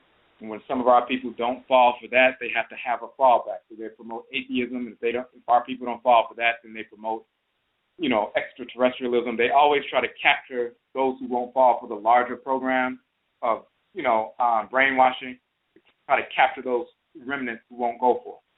They have no capacity to communicate with the Abosom, the Orishas of Vodou. They cannot. They despise the fact that they cannot and we can. So they would rather try to get us to neglect our direct connection to the forces of nature who actually possess our people, communicate with our people, direct our people. They can't do that, so they want us to not pay attention to them so we can only follow them. If we follow the whites and their offspring and don't allow ourselves to attune to the deities who actually govern us, our actual parents, spiritual parents and so forth, if we follow the whites and their offspring, we're under their control. They cannot stop the Abosom, the forces of nature, from communicating and possessing us, so the best thing they can do is try to brainwash us into, once we receive such communications, to ignore them and disobey them and contextualize them falsely as, just projections or beliefs or conditioning and so forth. To get our people to try to believe that the idiocy that we're just a happenstance and we just came into being and all this other nonsense, that's akin to a woman who's pregnant with identical twins. And if the identical twins could speak and they're in the womb, and one is trying to say, well, it's just us here. That's all it's ever been, is just us here. Some people say we're part of this great mother, but have you ever seen this great mother before? Have you ever heard her before? And they're having this discussion. They're like, well, maybe there is nobody else. Maybe it's just us. We've been floating around in this darkness all along. This is what creation is. And they're having this foolish discussion while they are inside of their mother. So it would be nonsensical, of course, for them to believe that they don't have a mother or a father. And that's how foolish we would be when we embrace some foolish notion of atheism or try to blacken up atheism or these foolish pseudo-New Age, doctrines, which are just recast old doctrines, like in Hinduism, talking about all the world is Maya or illusion, and all this other nonsense that's in Buddhism and Jainism and Hinduism, various different things, always trying to get our people, after they invaded our culture politically, to leave our ancestral religion alone, try to denigrate the deities, take agency away from the deity, so we will only listen to white people. The last thing they want us to do is to listen to the forces in nature who they cannot control, who will direct us and possess us to kill them, exterminate them, and take control back over our lives and our society. So they can't have that. So they have to try to figure out a way politically to manufacture foolish pseudo-doctrines to make us reject the communications of the deity, so we won't follow those inclinations to exterminate our enemies, and we will continue to be slaves. So that's all that is. Okay, so all right, I just wanted to, like, couldn't somebody try to integrate that into our culture by saying something like, well, but we're still energy, and we're still atoms, and that we electrons and protons, and we're wired to perceive this as reality. I mean, I just wanted to try to get a little bit more clarity if we could. Well, they've been trying to do that. That's part of that process of trying to, brainwash our people into misinformation, and once again trying to make us reject our culture and reject the Nsamafo. But the key is when our people actually embrace our culture, which they've been trying to keep us from doing. Like, why are they always trying to ban us and trying to, get us away from, if somebody talks about ancestral culture or pouring libation or communicating with ancestral spirits or the Aboka, they're always trying to stop you from doing that. Anything else, they're like, oh, well, try it, or, try Buddhism, or try this, or try that, or they're giving you all these pseudo-modalities. But when it comes to ours, they're always trying to stop you from dealing with anything dealing with our culture. Because they know once you begin that process, then their control is over. Because you can see the Nsamafo, you can communicate with them, you can communicate with the Abosom. Spirit possession is not something abstract, it takes place. So we have experience, children and adults. And when people actually have experience, then you can't move them off of the experience because they have direct experience. Whereas other people, the whites and offspring, they don't have that capacity to have that experience. And they know once we begin to have experiences, then it's over. So the best thing they can do is try to keep us from ever getting to the point where we engage in any kind of ritual process to have those experiences, or once we have them to try to make us believe it's something else, but we will ignore them. So they're always going to continue to try to weave that nonsense in. But as which is actually happening, as more of our people continue to embrace and return to their ancestral culture. And when we talk about ancestral religious reversion, we're not converting our people into ancestral religion, we're reverting back to our original pristine state. This ancestral religious community, we did a broadcast on that. This is a movement. It's a revivification, a revival of our ancestral religious practices. They know they can't stop that. Defeated them in the past. That's how we were empowered to eradicate them and end slavery in the Western Hemisphere. And it's what will empower us to overcome them completely and eradicate them completely in this time. So they've always been trying to keep us away from that, but it's just a matter of time. We're already back on track, and they're going to continue to try. And the more they try, the more of our people will rebel. The more of our people will continue to start moving towards their ancestral culture, gaining real experience, and then they can squash all of that nonsense coming from these clowns who are trying to integrate that nonsense into our culture. Okay. Well, thank you very much, man, and thank you for all that you're doing, man. Okay, Mirasa, we appreciate the call. Okay, thank you. Okay, so we got a couple of more. We got a few more minutes. So we're gonna try to get one or two more calls in before time ends. 1 second. Okay, Michelle, on the phone line number 8977. You got a question or a comment? Oh, greetings. Can you hear me? Yes. Hello, great. Hold on, let me. Okay. Greetings to you. How you doing? Good.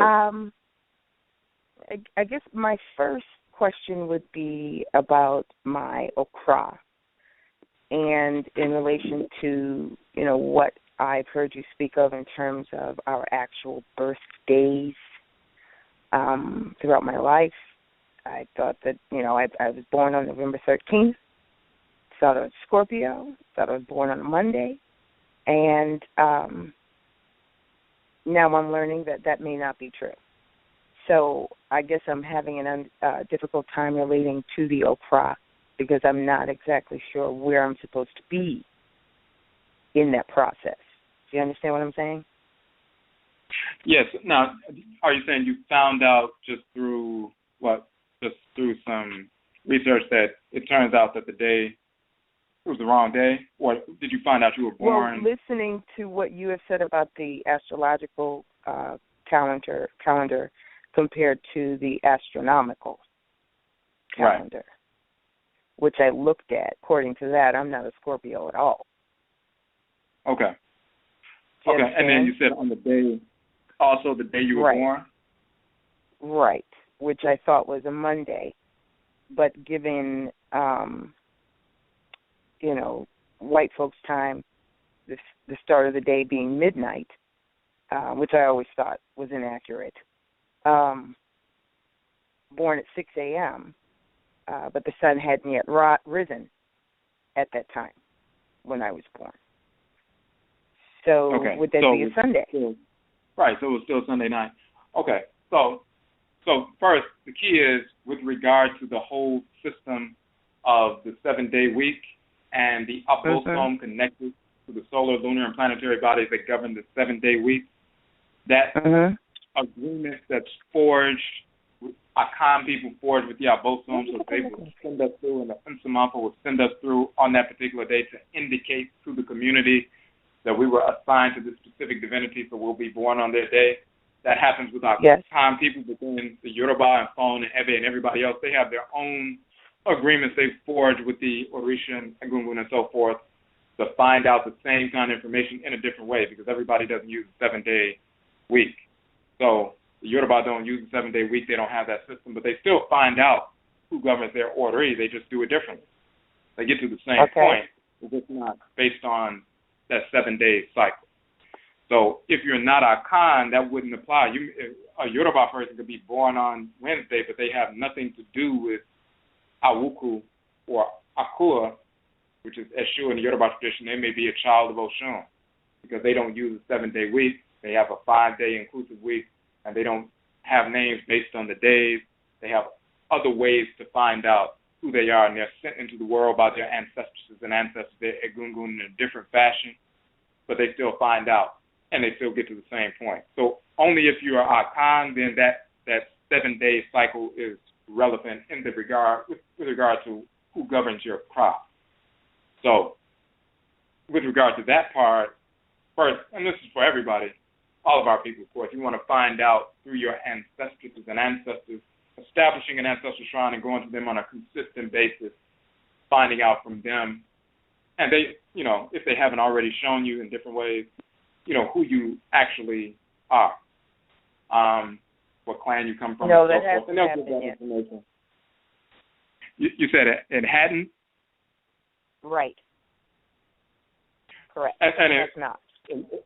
It may not have happened yet, but then they may have pushed you in a certain direction, and you keep coming in contact with people and information from your actual clan, and they've been trying to give it to you, and then at some point you'll be able to contextualize, and all of it will come together and like, wait a minute, they've been telling me this all along.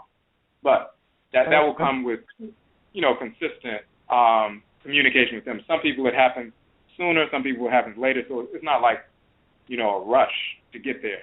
Because every step of the way is rewarding anyway. They're giving you information in different ways for things you need at the moment. So, but, as you're going through that journey, they will confirm that for you. So you don't have to be concerned per se if it didn't align with the 7 days. You may be Fulani, so it wouldn't necessarily have to do with the 7-day piece, even though some Fulani do use a 7-day week. So, for that, and then with regard to the piece with regard to the astrological chart, the key is the constellation. They are influential, as we always say, but they are not determinate. So what's determinate with regard to your character and with your function and creation and all of that is determined before you enter into the womb. What abosom were assigned to you before you entered into the womb? What specific patriclan and matriclan divinities were guiding your people for thousands of years that are connected to you before you entered into the womb? That triangle of the deity that governs your head and the patriclan and matriclan divinities, that triangle of energy is assigned to you before you enter the womb. You get into the womb, you're born into the world, you already have that. Now, the constellation that's present and the abosom that govern those constellations, they have an influence on you, but they don't determine your function, your character, your nature of your existence, because that's determined before you get into the womb. So whether some people may have thought they were a Scorpio, but then they found out later something else, you'll find those different certain characteristics when you look at the sign that aligns and you find out who they are in our ancestral culture. So, for example, everything, they talk about the twins, for example, Castor and Pollux and all of that, in ancient Kemet. Here you're talking about Shu and Tefnut, so you'll learn about Shu and Tefnut as opposed to two male twins. Shu and Tefnut, Shu is the male divinity, Tefnut is the female divinity. Those twins are where they got Castor and Pollux from, but then they made them two males. So that's a totally different thing. When they talk about Libra and the scales, we're talking about the scales of Ma'at, so you start looking at those scales as opposed to what the whites in our spring are talking about Libra. If they're talking about Cancer, we're talking about Kepra, so you will learn about who Kepra is. So it's a totally different thing. Certain things are similar because they stole it, but certain things you will never understand unless you look at and study who these divinities are in our culture.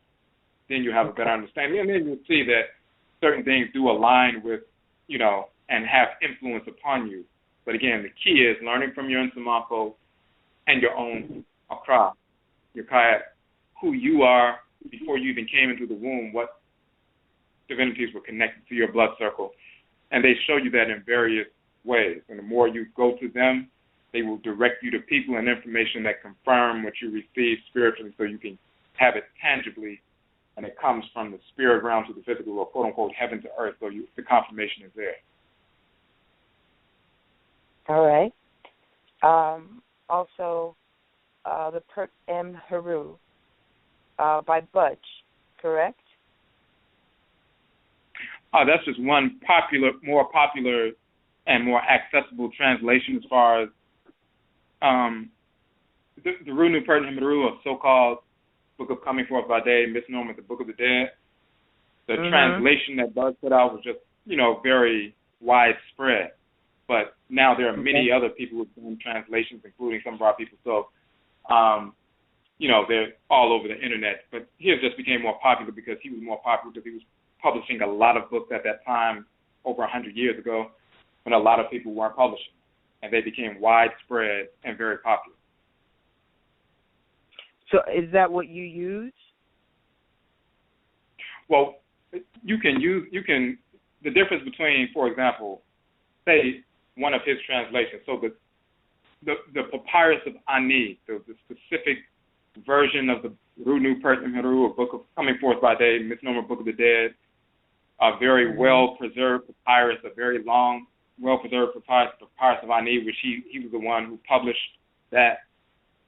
Typically, very often what you have is somebody will just publish an English translation, and that's it. The good thing about what he did was he will publish a line of the Medutu, the hieroglyphs. Then the line up under that will be the translation of those hieroglyphs in the language of Kemet. And then the line under that will be the English translation of those words. So you can look at the transliteration and the translation, and you can see where he made mistakes. So, for example, he can say the term Ani this symbol is an eye. You'll see the symbol of an eye. Then up under that, you have the word Ani, which means, and then under that, the third column, it will say I, the English word I.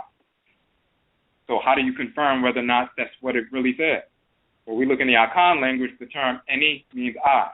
And there are thousands of words in the Akan language and other languages where we can verify the terms. We can also verify when he's made mistakes, because he'll lay out the symbols, lay out the transliteration, lay out the English translation. He doesn't do that in all of his books, but he does that. Some of the other books, they'll just give you an English translation. You don't know where they got it from, which terms they were translating, if they added words, if they took words out, if they changed some things around, but at least he will lay them out, transliteration and translation laid out. So that's a benefit to that, so you can check his work and so forth.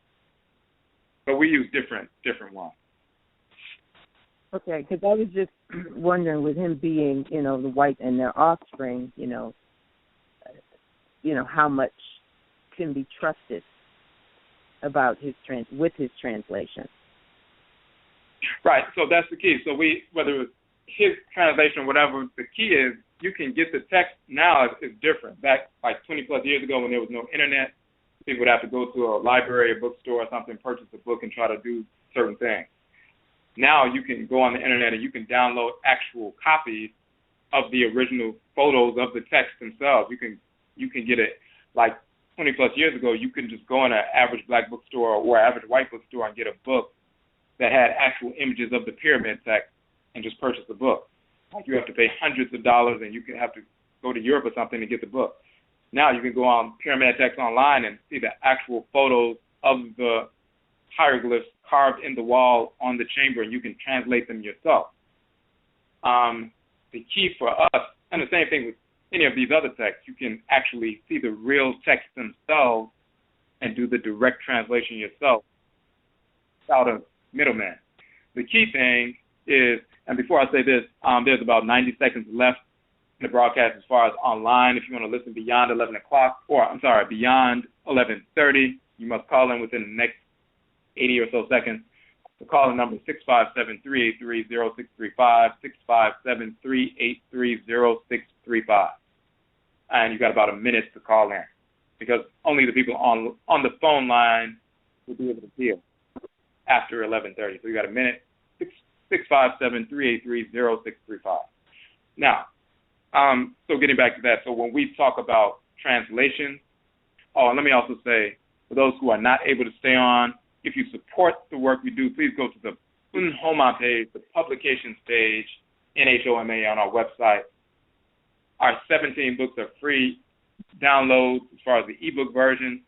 All 17 of our books are free downloads. But then we also sell the soft cover version, which range between $8 and $11, and we also have discounts for 30% off. You can go to that page and make those purchases, and we can send those books out to you, and that assists us in the free workshops and everything else that we do. So, Adissa, we appreciate your support. So with the translations for us, the way that we confirm is that we have the living languages. The Akan language, Yoruba language, Bakongo, these various languages, all the words you find in these hieroglyphic dictionaries, what they mean, the names of deities, multi-level layered meaning, they still exist in our languages today. So, for example, we published a document talking about showing the comparisons between words in the hieroglyphic dictionaries and the Akan dictionaries.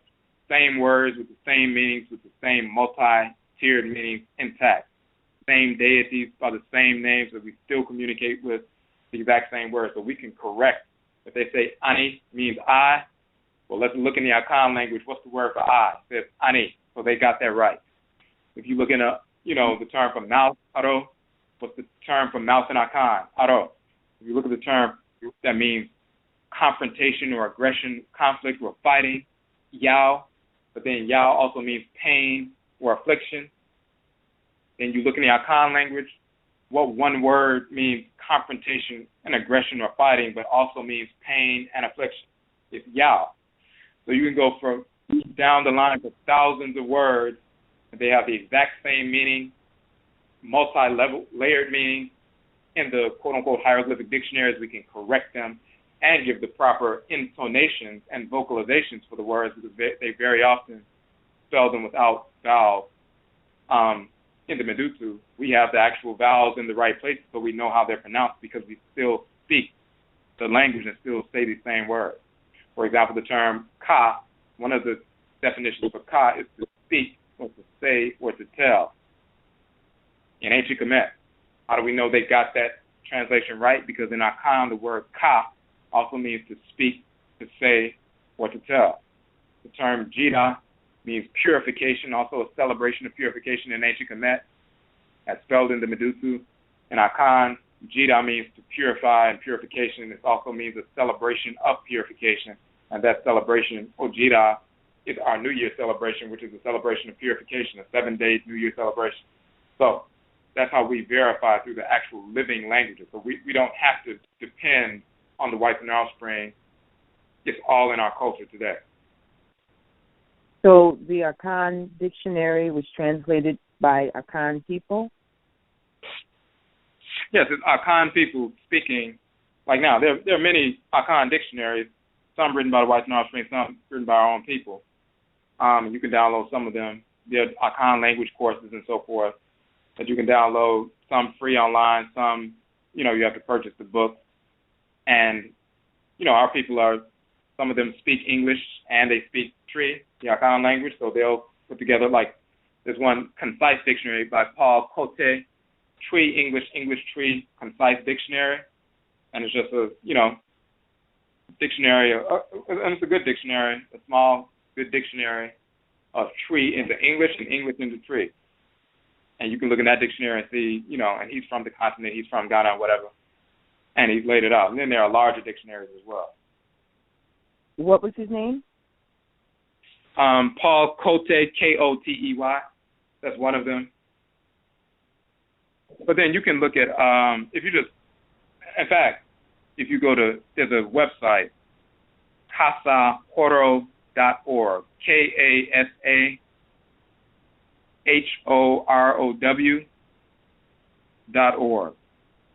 You go to kasahorow.org, that's a language site, and it was started by some Ghanaians, but then they have Tree to English, English to Tree, Akan language, but they have the same thing for Ewe and Yoruba and Swahili and a couple of other languages. So it's online dictionaries, and then they also have resources linking to books,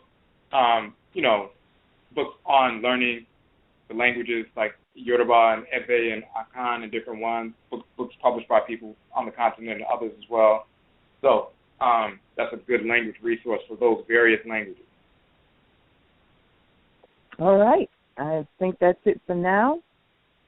Really appreciate it. Appreciate you, and just keep doing what you're doing, bro. Okay. Medase. We appreciate it, Paul.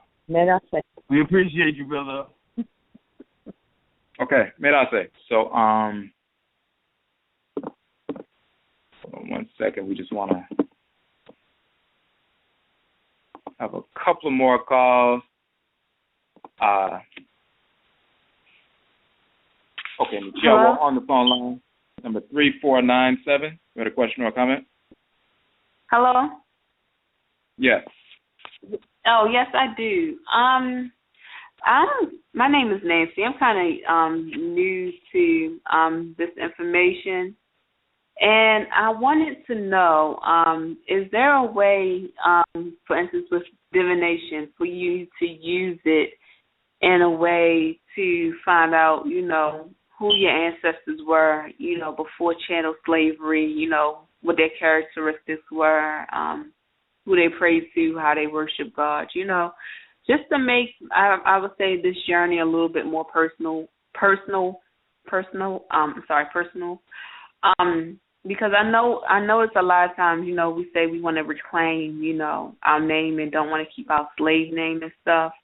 But I know for me, if I was to, I guess, change or reclaim my name, I would want it to reflect my true ancestry and not just kind of pull a name out of the sky, So I just wanted to know, is there a way to use divination to kind of get an idea of who exactly your ancestors were?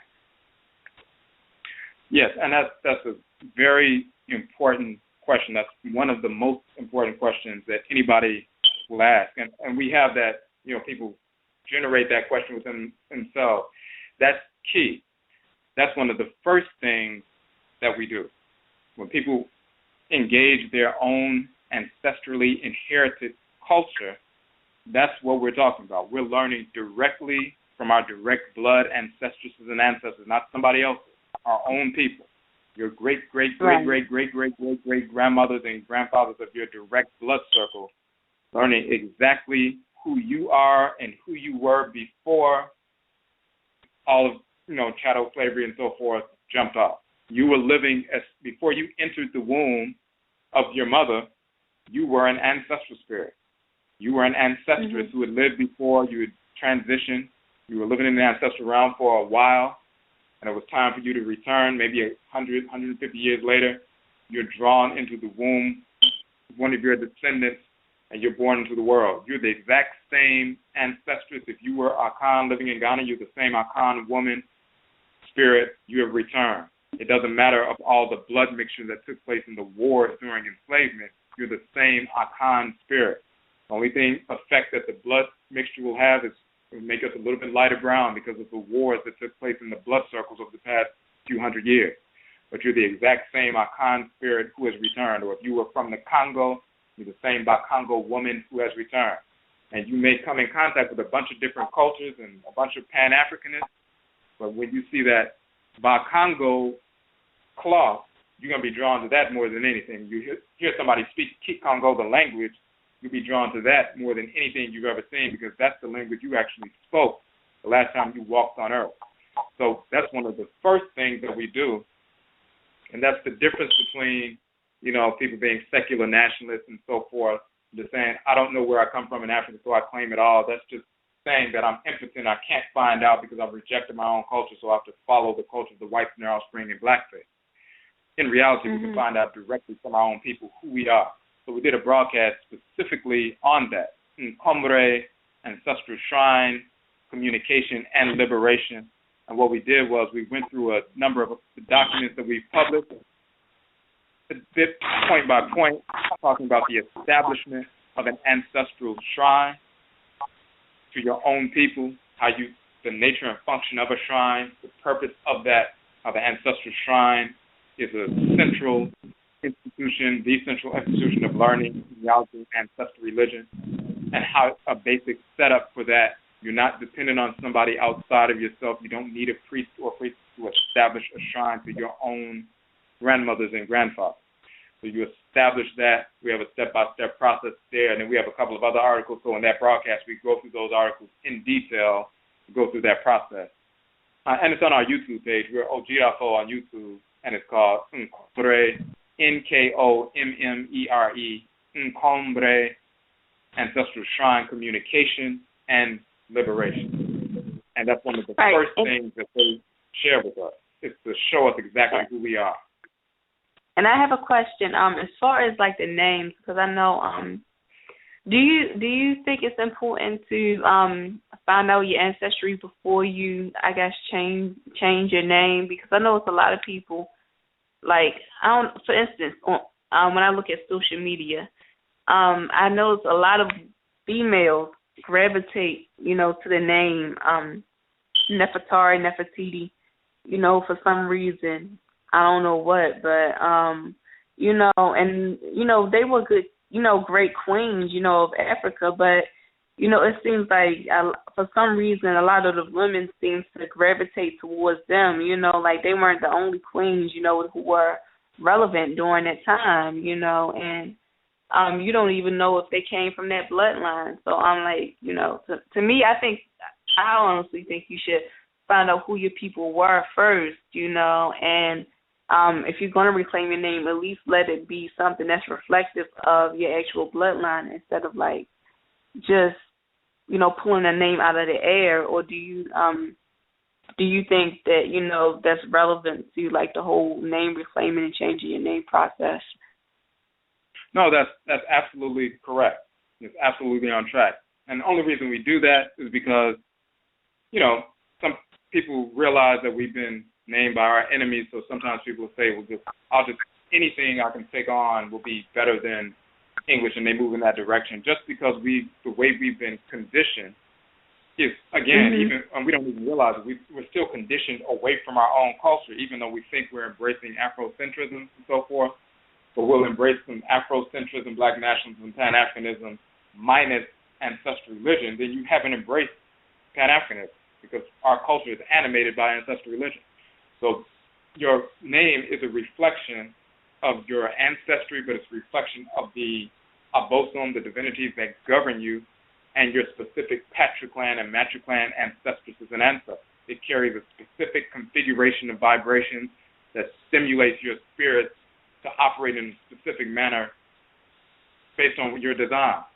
So if you have an improperly given name or a malformed name, it's a collection of vibrations that are discordant, and it doesn't digest, quote unquote, well, it doesn't animate you to live in harmony with order. It keeps you disordered on a consistent basis, even if it's a nice name from some other group, because it may not have anything to do with you.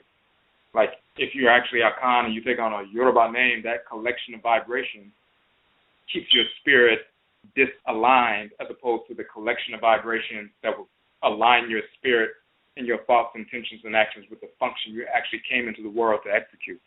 So sometimes people, like you said, will take on names like Nefertari and different things just because they want to have something. But once they start learning about their culture, the first thing they do is learn their ancestry, and then, yes, you take on a name from your own ancestral language and culture that actually is a reflection of you. The key is your spirit is moving, the energy of your body is, your spirit is moving through your body. The energy of your spirit is animating your physical body. Just like instruments, you can blow into a trumpet or blow into a tuba or blow into another instrument, and there will be a different sound coming out of each one. Now, it's the same source of air, but because they're shaped differently, the collection of sounds that emanate are different. Now, there's the same source of creative power coming from Ra and Ra'et to create Tua and create Tres, to animate us, plant life, animal life, mineral life, and Afurakani or African human life only. The same source of energy, because we have a different structure that comes from our ancestresses and ancestors. The collection of sound vibrations emanating from your physical body instrument is slightly different from a collection of sound vibrations emanating from somebody else, because nobody looks exactly like you. Nobody has your exact form. That collection of sound vibrations emanating from you is a collection that when you replicate it is your actual name. So you're emanating a collection of sound vibrations just by virtue of the fact that you're breathing and living and life force energy is moving through you. But that unique configuration of sound vibrations emanating from you is your actual name. So that's part of the technology of naming coming from our ancestral culture and our ancestral languages. And it's based on who we are, where we come from, what groups we come from. So even with regard to that, we did and you can send us an email via Facebook, Kwesi Akhan on Facebook, or our email on the website, and we can send you these direct links where we did an entire broadcast on taking on your ancestral name based on communicating with your ancestors and ancestors through the shrine, so you can go through that entire process. And you're already on track with the proper understanding. You're just looking for the actual strategy and technique to engage the process. So we did a broadcast on that. And also, because I also know that I understand that in African, culture, when they named a child, I saw an article where it said that when they named a child, they didn't name it that day. Like they spent time, watching that baby, seeing, what its attributes were, and how it acted and things like that. And then later they would name the child.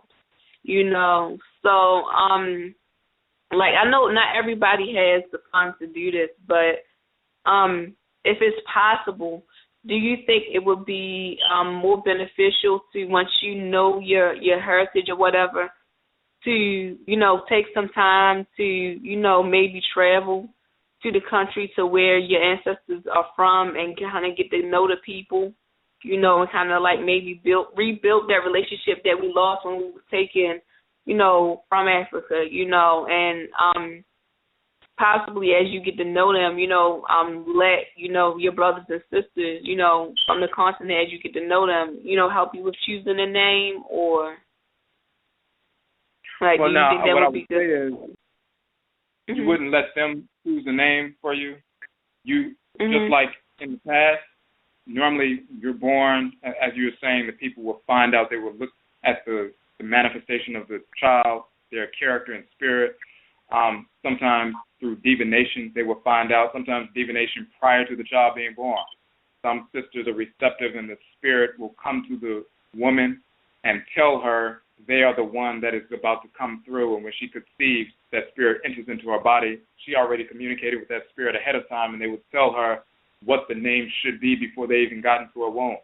So when she conceived, she knew she was pregnant, and she knew which spirit was coming and what the name of the child was going to be, because she already communicated with that spirit beforehand. So, but just like we've always done it that way, it's the same thing now. We're still Afro-Akani people.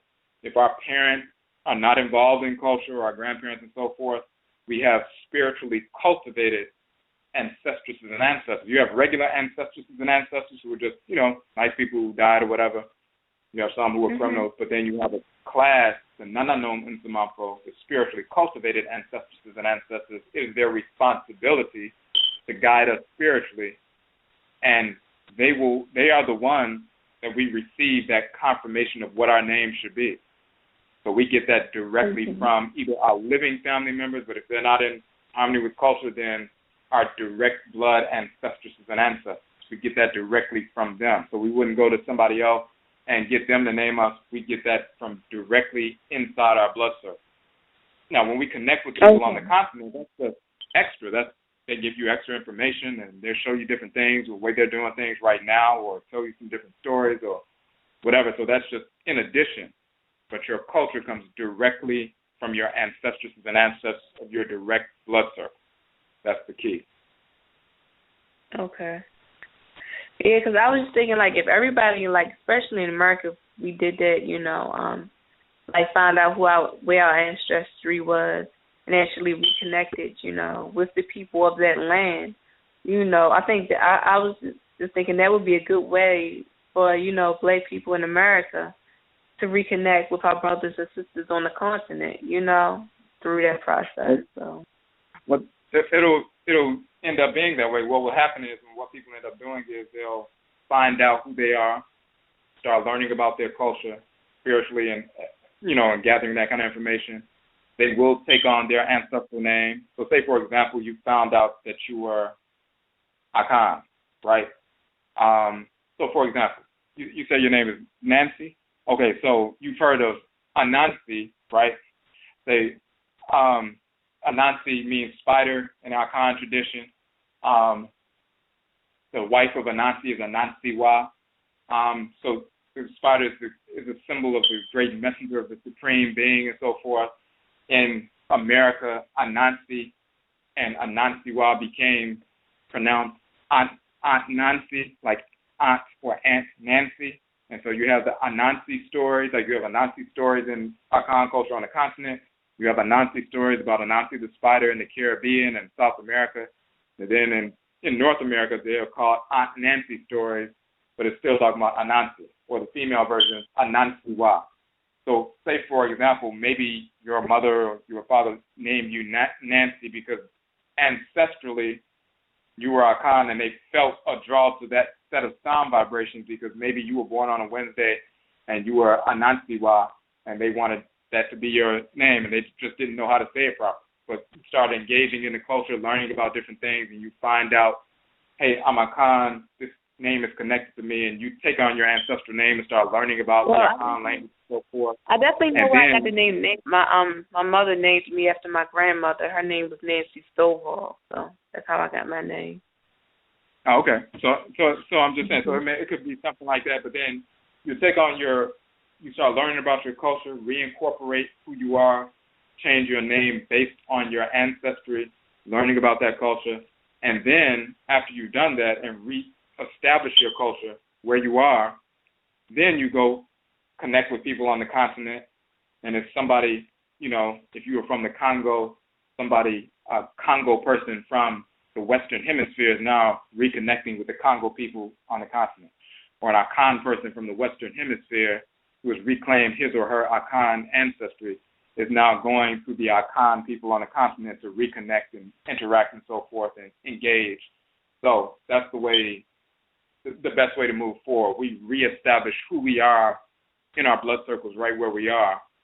And once we become whole once again, then we go connect with our people. They can't make us whole, only we through our ancestry can make ourselves whole. And once we make ourselves whole again, then we can connect with other whole people, and then we can engage in business, commerce, trade, and other cultural interactions and so forth in a harmonious fashion.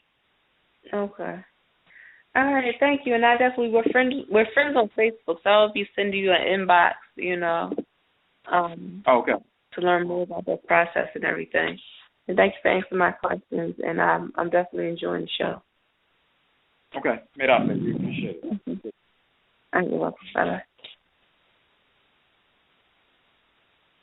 Okay, so we got a few more calls, but we only have a couple more minutes, and we know it's going to cut us off. So we're going to take another call, and then this might be the last call. Michiawo on the phone line, you had a question or a comment?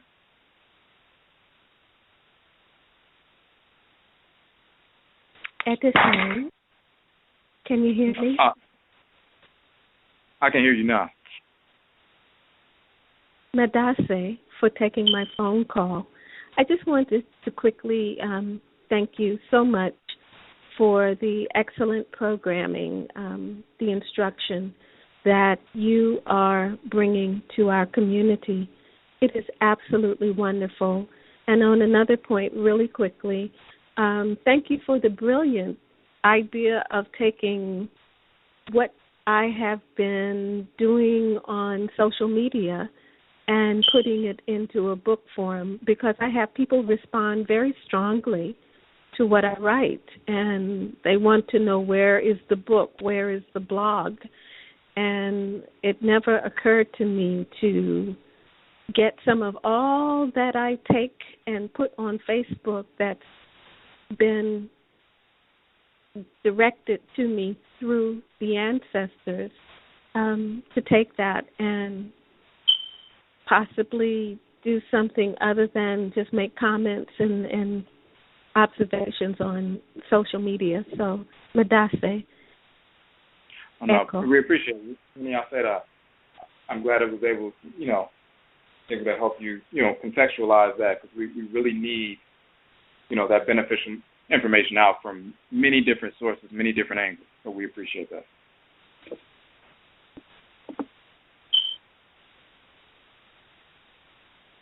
Okay, so we're going to take one more. Okay, we're going to take one more call, and then that will have to be the last one. Okay, Michiawa on the phone line, number 8812. You had a question or a comment? Yes, I did. How you doing, Brother Kwesi? Oh, I'm good. My question was, when a child is being neglected, or when a child is brought into the world, who is supposed to basically support that child? Is it up to the spirit of the ancestors to support that child, or the physical parent? Because we have a lot of children that's being neglected, and the baby's just out here. Who leads that child to Akan culture? Okay, so you're talking about, for example, you mean like children who may have been born and then they're neglected and they end up in foster care and that kind of stuff? That, and then what about parents that's in disorder spirits? Like I have family members who babies use profanity and things like that. So I'm just trying to figure out, like, if we come as an ancestor, a spirit into the womb, I feel like we take on our parents' characteristics and traits, and whatever the parent teach the children. But someone else said it's actually up to I'm in that to raise up their child? Well, it's up to the people in the family and people who are connected who can make that kind of intervention. So there are a couple of things that are going on. And we did, as a matter of fact, it's a kind of intensive broadcast we did talking about overcoming transcarnational suffering and transcarnational trauma. Because sometimes there are things that are going on right here in the present, and then sometimes there are things that have been going on, like somebody was engaged in some kind of behavior, they made their transition, they were kind of, depressed, anxious, or whatever, and then a long time later, they reincarnate and they're drawn to some people in a specific bloodline or blood circle who are operating on the same frequency as they were when they were alive. Those kind of people who will be their parents, and they're drawn into that kind of womb space, and then they're born in an unstable situation, and it's a reflection of not only the parents, the way they're acting now, but the spirit who came back through. So that's why we have culture. That's an indictment on the community. That's why we have culture as a structure to guard against those kinds of things and take up the slack, where people who are making mistakes aren't able to take up the slack. So we have people in place, whether it's aunts, uncles, cousins, or whatever, who can step in and give proper guidance to the child when the parents are not, stepping up to the plate and doing what they need to do, and they're being self-destructive themselves, whether they're on drugs or just, self-destructive. So it's really about the family members, others who are connected, related, who can step in and assist them and guide them until either the family members get on track, and if we have culture in place, we have mechanisms in place to help the family get on track, or if the family never gets on track but we don't have those cultural mechanisms in place, where very often we don't, we have some cultural mechanism to keep that child on track so they grow and develop until they become independent, and then they can function on their own. And maybe as an adult, they can help their parents get back on track. But even if they do not, they can develop on their own with the guidance of an honorable cousin, honorable aunt, honorable uncle, honorable relative, and so forth. But we have to step in. Somebody who's connected has to step in and fill in that void where our people are self-destructive. But at the same time, that points to, and it's an indictment on the community, that points to the reality of why we need culture in place to make sure every child in the society has the capacity in some way to grow and develop and have some quote-unquote cultural safety net to capture them just in case something is going wrong in the family, even if it's a cultural institution where they're having problems at home. But when they come to this cultural institution on Saturdays, they get fortified and strengthened, so when they go back home, they can put up with that nonsense and make it through until they can get out and be more independent. So we did a whole broadcast on that, overcoming transcarnational and intergenerational trauma, and it's based on a document we wrote called Amani Hunu, Overcoming Transcarnational Suffering. So check that out. And it looks like that call dropped, but we'll that broadcast, on all these broadcasts you see on our YouTube channel, but also on this Blog Talk Radio channel as well, all the archives, over 200 broadcasts. You can download all of them at any time. And then the majority of them, we also uploaded this videos on YouTube, so you can download those as well on the YouTube channel, Odwirafo on YouTube. Okay, so it's 12 o'clock, so they're going to cut it off at any minute now because we're in the overtime section. So we're going to end it here. Again, Yedase, we thank you for tuning in to the broadcast. Again, if you'd like to support the work that we are doing, you can do so through our publications. On the publications page, the NHOMA page, publications page, we publish 17 books, and the ebook versions are all free, so you can download those books at any time. We make them available free to the community. But also, if you'd like to purchase the books, they range between $8 and $11. And then we have discounts for the first 5 books. It's 20% off, so the first 5 books is $40. We have the first 10 books are $66, and then any order of 10 books or more, even if you order the whole 17-book set, is automatically 30% off. Any order of 10 books or more, automatically 30% off. For example, the whole 17-book set is $111 plus shipping. So Again, Yedase for tuning into the broadcast. Continue to check our Etchi Sign page, Ancestral Religious Reversion Conference page that's coming up on March 20th as we update that page. And follow us on Facebook as Kwesi Akhan, on Twitter as Odwirafo, on Instagram as Odwirafo, on YouTube as Odwirafo, and of course this channel. And we also have our Ning site, apuraka-apuraka.ning.com, which is a separate social media network similar to Facebook, but it's our own private network that we own and pay for that's separate from Facebook, where we have individuals who are communicating about and learning ancestral culture and religion and so forth. Our people only, of course, and there are blogs and videos and discussions and everything else, so you can join that site if you would like as well. So again, Yedase, we thank you for tuning in to the broadcast, and Yebeshiabio, we will meet again. That's it.